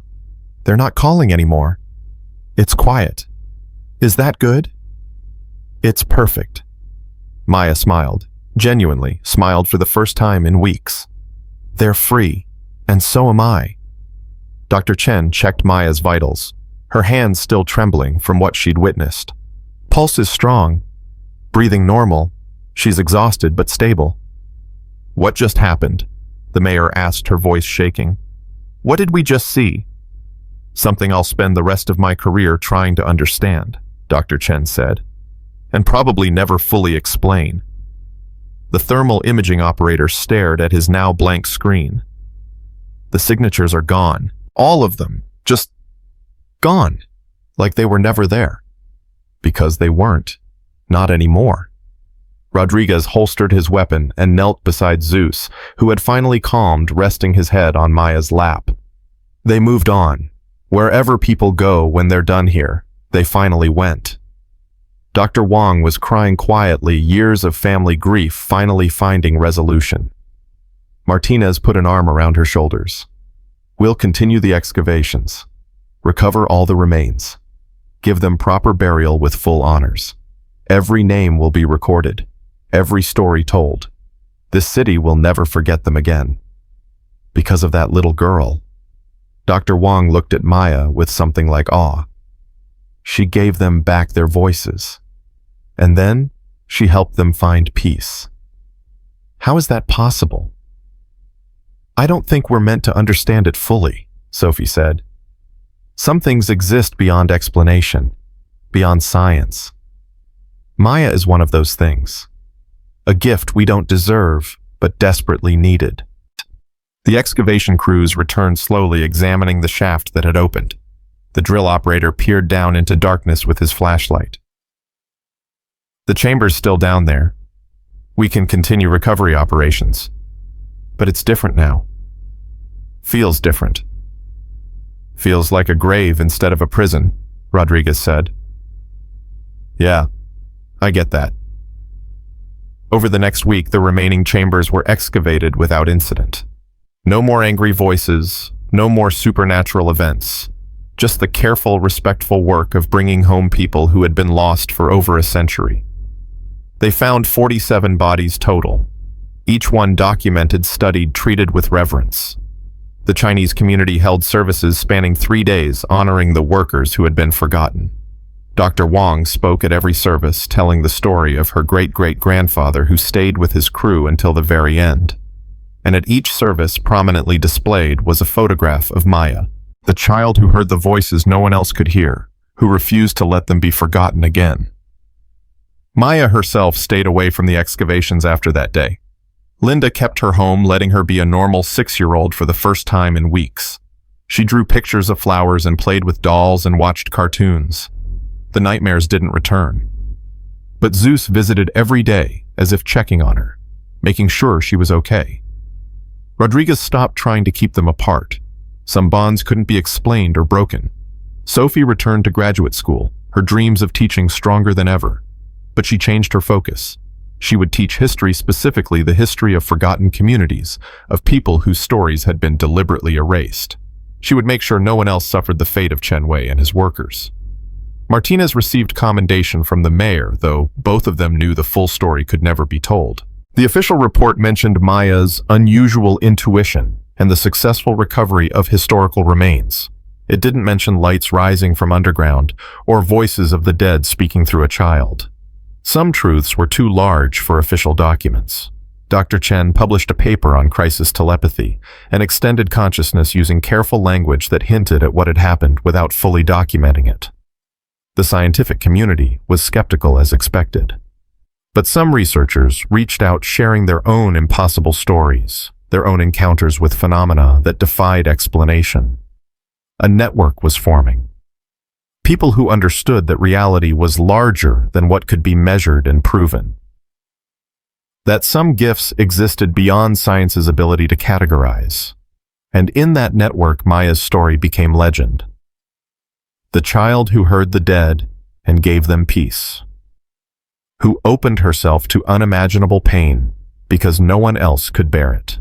Who saved the living and freed the dead with nothing more than her willingness to listen. 3 weeks after the final excavation, Martinez visited Maya at her apartment. Linda let her in with a warm smile, gesturing toward the living room where Maya was drawing. How is she? Better. Good, actually. She's sleeping through the night. No more nightmares.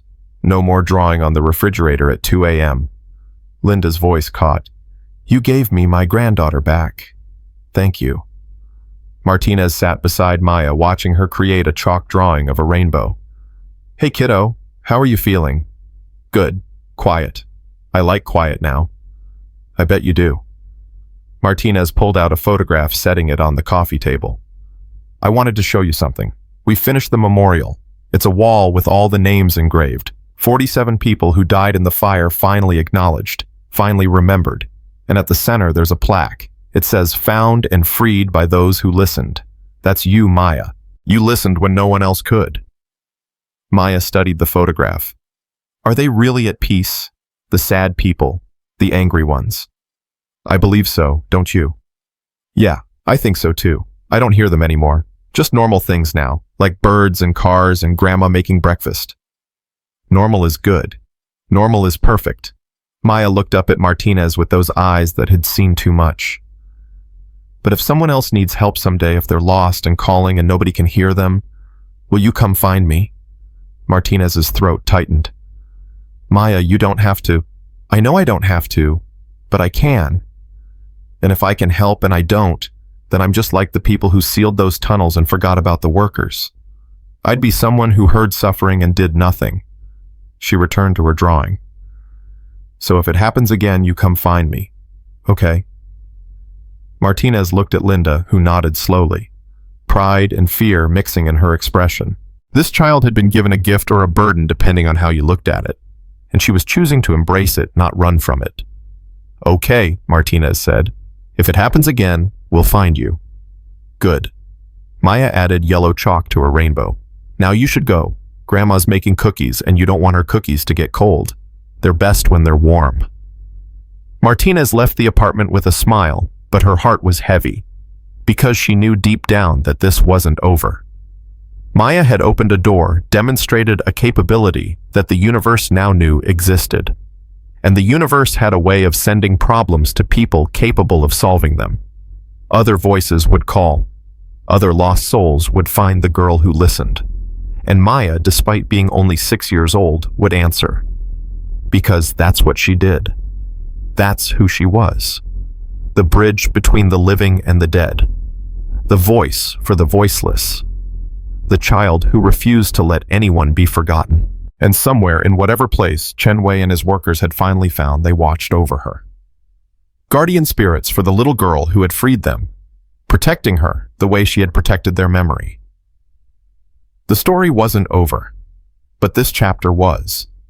And for now, in a small apartment in Seattle, a 6-year-old girl drew rainbows and ate warm cookies and enjoyed the silence in her head. It wouldn't last forever, but it would last long enough. Long enough for her to be a child again. Long enough to gather strength for whatever came next. Because something would come next. It always did. But when it did, Maya Chen would be ready. And she wouldn't face it alone. 6 months passed before Maya heard the voices again. It happened on a Tuesday morning while she was eating cereal before school. The spoon stopped halfway to her mouth, milk dripping back into the bowl. Linda noticed immediately. Maya, what's wrong? Someone's calling. Maya set down the spoon carefully. But it's different this time. Not sad. Not angry. Just lost. Linda's chest tightened. They'd had 6 months of peace. 6 months of normal. She'd hoped foolishly perhaps that Maya's gift had been a one-time thing. That the door had closed after Chen Wei and his workers found peace. Where are they calling from? I don't know yet. It's faint. Like they're very far away or very weak. Maya closed her eyes, concentrating. It's a woman. She's confused. She doesn't understand where she is or how she got there. Baby, maybe you should just ignore her. Maya opened her eyes and Linda saw the weight already returning to them. I can't, Grandma. You know I can't. Linda did know. That was the problem. Her granddaughter had been given a gift that felt more like a curse, and there was no way to refuse it. No way to close her ears to voices others couldn't hear. Let me call Captain Martinez. Not yet. The voice is too far away. I need to listen more. Figure out where she is. Maya pushed away her cereal. I'm not hungry anymore. At school that day, Maya's teacher called Linda twice. The child was distracted, staring into space, not responding when spoken to. During art class, she'd started drawing again, not flowers or rainbows, but maps. Complex patterns that looked like floor plans.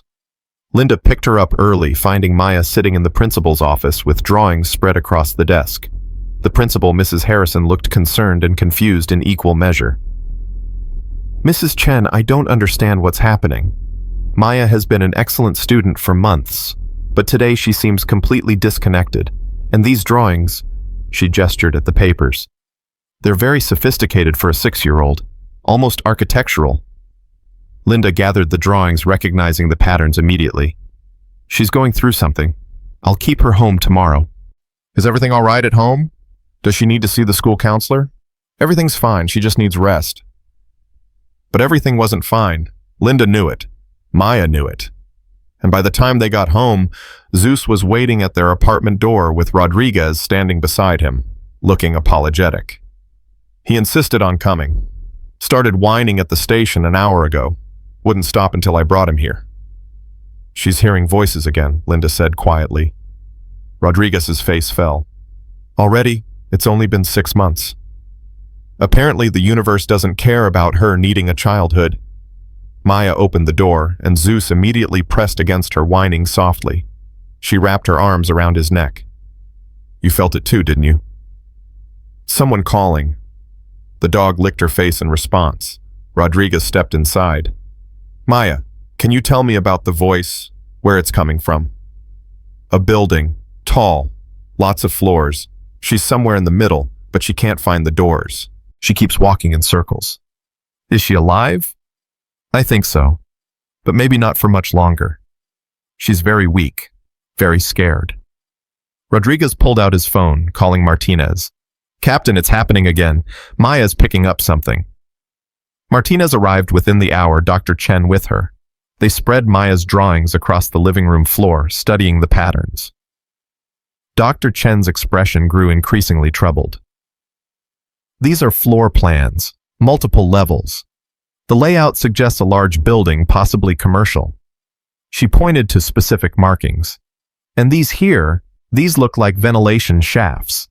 Maya is the woman trapped in a ventilation system. Not trapped. Lost. She went inside looking for something, and now she can't find her way out. The building is confusing. Nothing is where it should be. Martinez pulled up recent missing person reports on her tablet. There. Eleanor Vasquez, age 72, went missing 3 days ago from the Meridian Tower downtown. Family reported her missing when she didn't come home. Security footage shows her entering the building but never leaving.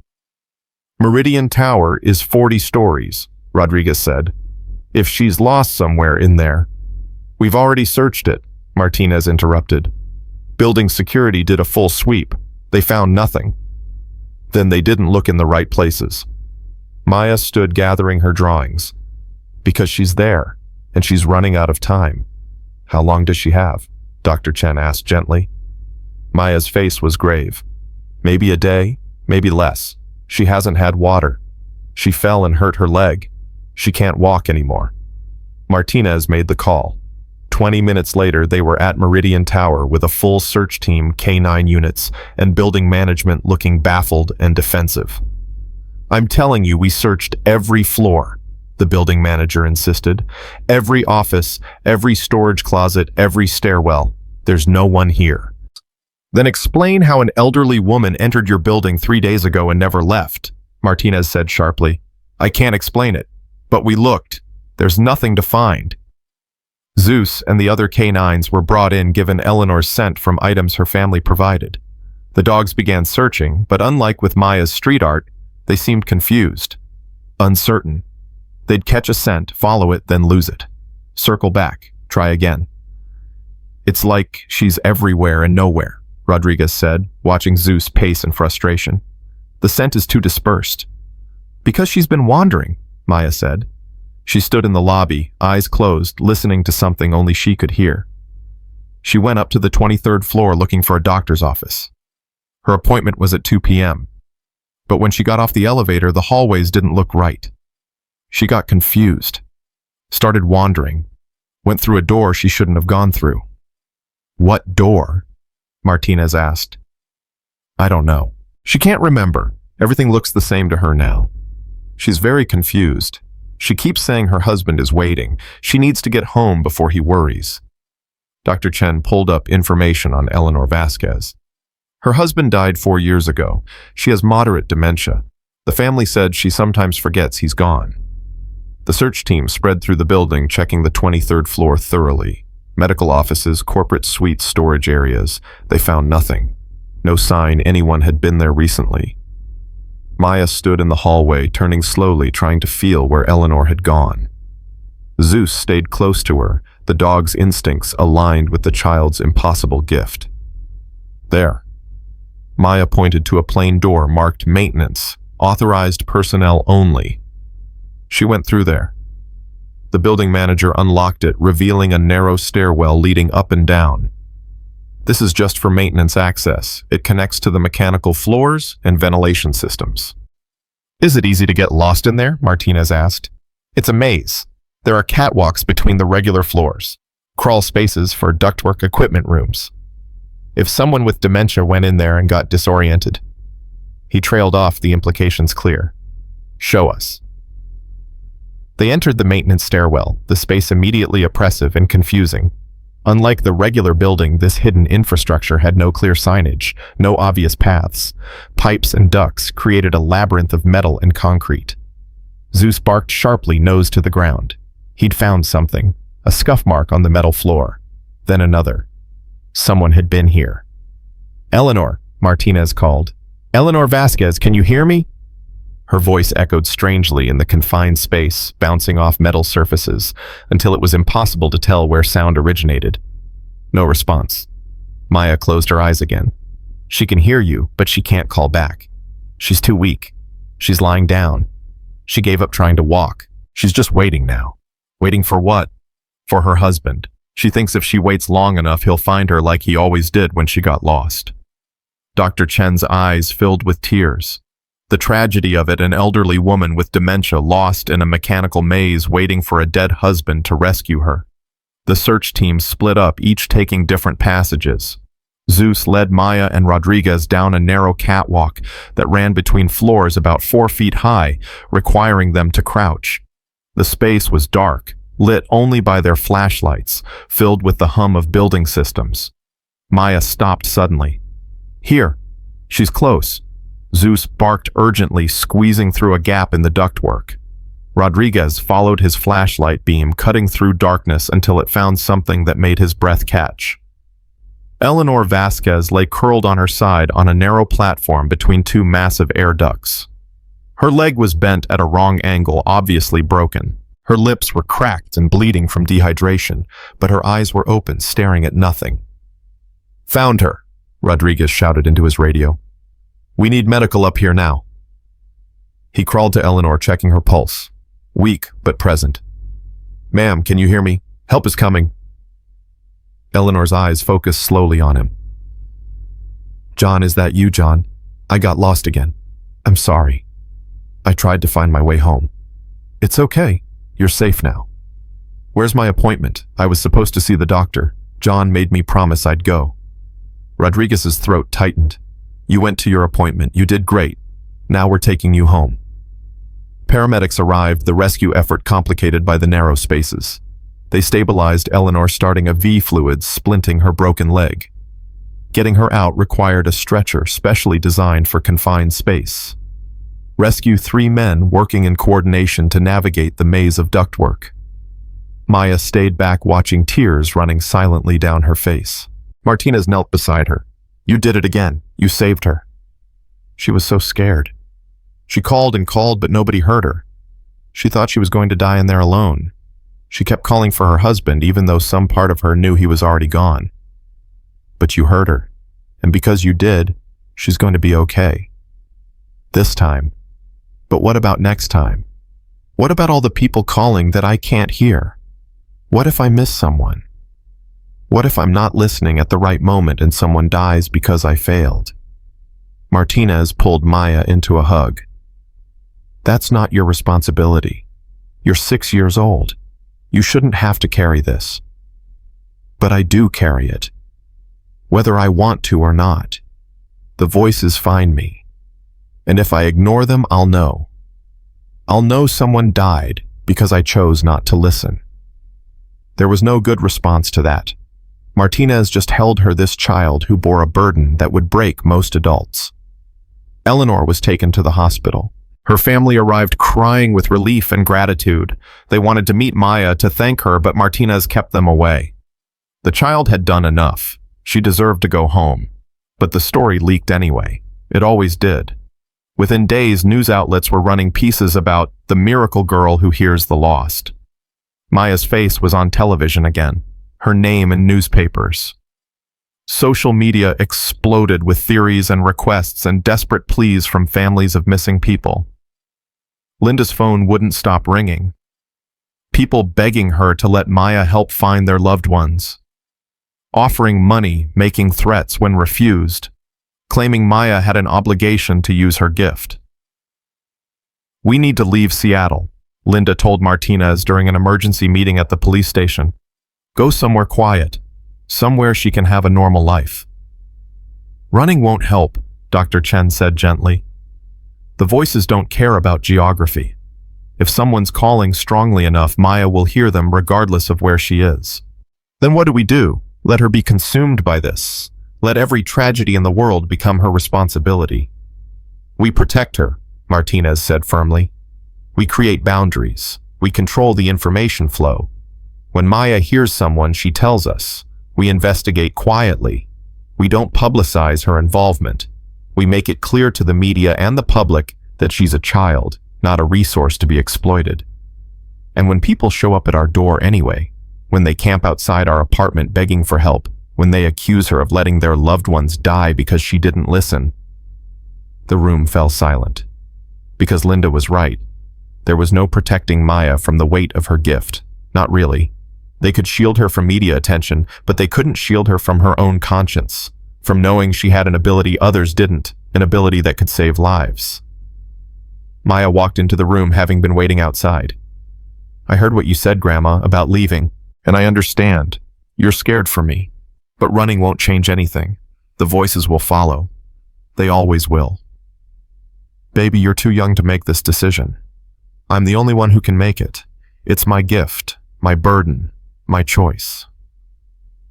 Maya's voice was steady, heartbreaking in its maturity. "And I choose to listen. Not to everyone. Not to every cry for help in the world. But when someone calls to me, specifically when they reach me the way Sophie did, the way Eleanor did, I'll listen. Because that's what the gift is for. That's why I have it. You're 6 years old. I know. And I should be playing with toys and learning to read and being a normal kid. But I'm not normal. We all know that. Pretending won't make it true." She looked at Martinez. "Can you help us? Can you make sure the people who need help find me, but keep away the people who just want to use me?" Martinez nodded slowly. "We can try.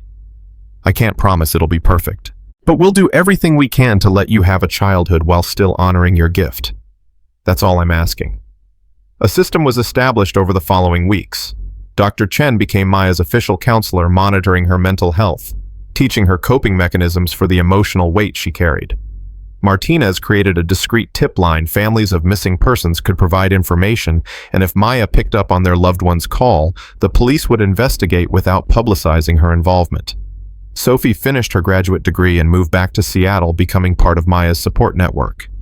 She understood in ways others couldn't what it meant to be connected to something beyond normal human experience. Zeus became officially assigned to Maya, the department recognizing the bond between the child and the K9. Rodriguez brought him to her apartment 3 times a week, the dog's presence somehow grounding Maya when the voices became overwhelming. And the voices did come. Not frequently, maybe once every few months, but regularly enough that Maya's childhood was punctuated by rescue operations and reunions, and sometimes the sad duty of helping police locate remains of those who hadn't survived. She found a lost hiker in the Cascades following a desperate call that woke her from sleep.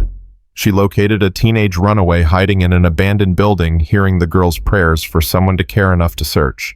She helped recover the body of a drowning victim, giving a family closure after weeks of uncertainty. Each rescue took something from her. Each voice left its mark, but each time she chose to listen anyway. On Maya's 7th birthday, the city held a quiet ceremony. Not for the media, not for publicity, but for her. The families of the people she'd saved gathered in a small park, bringing flowers and gifts and tears of gratitude. Eleanor Vasquez was there, recovered from her injuries, her daughter keeping close watch. Sophie attended on crutches, still healing, but determined to be present. The families of Chen Wei's workers came 3 generations of descendants, honoring the child who'd freed their ancestors. Martinez gave a short speech. "This little girl has done more to help this city than most people do in a lifetime. She's saved lives, brought peace to the dead, provided closure to the grieving, and she's done all of it while trying to be a normal kid, which is the bravest thing of all. Maya, on behalf of everyone here, thank you. Thank you for listening when no one else could. Thank you for your courage. And thank you for reminding us that gifts come in unexpected forms, often to unexpected people, and our job is to honor them, not exploit them." The crowd applauded. Maya stood small and slightly embarrassed, holding her grandmother's hand. When the ceremony ended and most people had left, she sat on a bench with Zeus beside her, looking up at the sky. Sophie sat down next to her. "How are you doing, really?" "Tired. The voices are louder on my birthday for some reason. Like more people are thinking about asking for help. You don't have to answer every call." "I know. Dr. Chen reminds me of that all the time. But it's hard. How do you choose which voices to answer? How do you decide who gets saved and who doesn't? You're 7 years old. You shouldn't have to make those choices. But I do. That's the thing nobody wants to say out loud. I have this gift, so I have the responsibility. And yeah, it's not fair. Yeah, I wish I could just be a normal kid. But I can't. So I might as well be the best version of whatever I am. Sophie pulled her into a hug. You're already the best version. You're amazing, Maya. Don't ever forget that. Later that evening, after the party ended and guests departed, Maya sat in her room with her grandmother. Linda had been mostly quiet all day, emotional in ways she tried to hide. Grandma, why are you sad on my birthday? I'm not sad, baby. I'm just thinking about how fast you're growing up, how much you've experienced that you shouldn't have to, how I can't protect you the way I want to.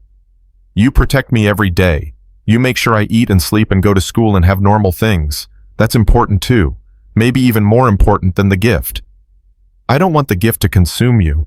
It won't, because I have you, and Captain Martinez, and Dr. Chen and Sophie and Zeus. I have people who make sure I'm still me, not just the girl who hears voices. Maya hugged her grandmother tight. I'm going to be okay. We're going to be okay. Linda held her close, hoping it was true. Knowing that whatever came next, they'd face it together. That was the only certainty in a situation that defied all certainty. 3 months later, Maya was in Dr. Chen's office for her regular counseling session when the psychologist asked a question that had been forming for months. Maya, do you ever resent your gift? Wish you could be rid of it? Maya thought about this seriously. Sometimes. When I'm hearing someone crying and I can't help right away. When I know they're suffering and I have to wait for the adults to organize rescue operations. That's hard. What about the rest of the time? The rest of the time I think about Sophie, about how she was trapped in the dark believing no one was coming, about how her aunt would have lost her niece forever if I hadn't listened. I think about Eleanor who would have died alone in that mechanical maze calling for a husband who couldn't answer. I think about Chen Wei and his workers who spent over a century forgotten their tragedy erased from history. She looked directly at Dr. Chen. If I didn't have this gift, all those people would still be lost, still suffering, still forgotten. So no, I don't resent it. It's hard and it's scary, and sometimes I wish I could just turn it off, but I can't. And since I can't, I might as well use it for good. That's what gifts are for, right? To help others. Dr. Chen wrote in her notes, not trusting herself to speak for a moment. This 7-year-old child had more wisdom and grace than most adults would achieve in a lifetime. You're absolutely right, she finally said. Gifts are for helping others, and you're using yours beautifully. Even when it's hard, especially when it's hard, that's when it matters most. Maya smiled a genuine child smile that lit up her face. Good, because I have a feeling there are more people who need help, more voices that are going to call, and I want to be ready. I want to be strong enough to listen no matter how hard it gets. You're already strong enough. You've proven that. But I can get stronger. Dr. Chen, can you teach me how to manage the voices better? How to hear them without letting them overwhelm me? How to help more people without losing myself? And so the training continued. The young girl with an impossible gift, learning to master it rather than be mastered by it. Learning to balance her supernatural ability with her very natural need to be a child. Learning that strength came not from never breaking, but from breaking and choosing to heal. From hearing darkness and choosing to bring light. The years ahead would bring more voices, more lost souls calling for help, more impossible rescues and heartbreaking failures. Maya would grow up faster than she should carry burdens heavier than any child deserved face terrors that would break most adults. But she wouldn't face them alone. She'd have her grandmother, her found family of protectors, her loyal Zeus, and her own unshakable conviction that listening mattered, that remembering mattered, that every voice deserved to be heard, every person deserved to be found, every soul deserved to be remembered. The 16 police dogs who had surrounded her street art that day had recognized truth in chalk patterns. They had protected her while she delivered her message. They had been the first to understand that Maya Chen was different, special, necessary. And in the end, that's what this story was about. Not the impossible gift or the supernatural connections or the voices from beyond. It was about a little girl who refused to let anyone be forgotten. who heard the calls for help that others missed, who used her gift not for fame or fortune, but simply because people needed saving, and she could help save them. That was the real miracle. Not that she could hear the dead, but that she chose to answer. Not that she had a gift, but that she had the courage to use it despite the cost. Not that she was different, but that she remained kind despite being different. Maya Chen was 7 years old. She drew with chalk and played with dogs and went to school like any normal child. But she also carried the voices of the lost, guided the searching, and brought peace to the restless dead. She was extraordinary, wrapped in ordinary, impossible made, possible a bridge between worlds that should never touch. And every day she woke up and chose to listen, because some voices deserve to be heard. Some people deserve to be found. Some truths deserve to be told. And she was the one who could make that happen, so she would. For as long as the voices kept calling, she would keep answering. That was her gift. That was her burden. That was who Maya Chen was, and would always be the girl who heard what others couldn't and refused to let that gift go to waste.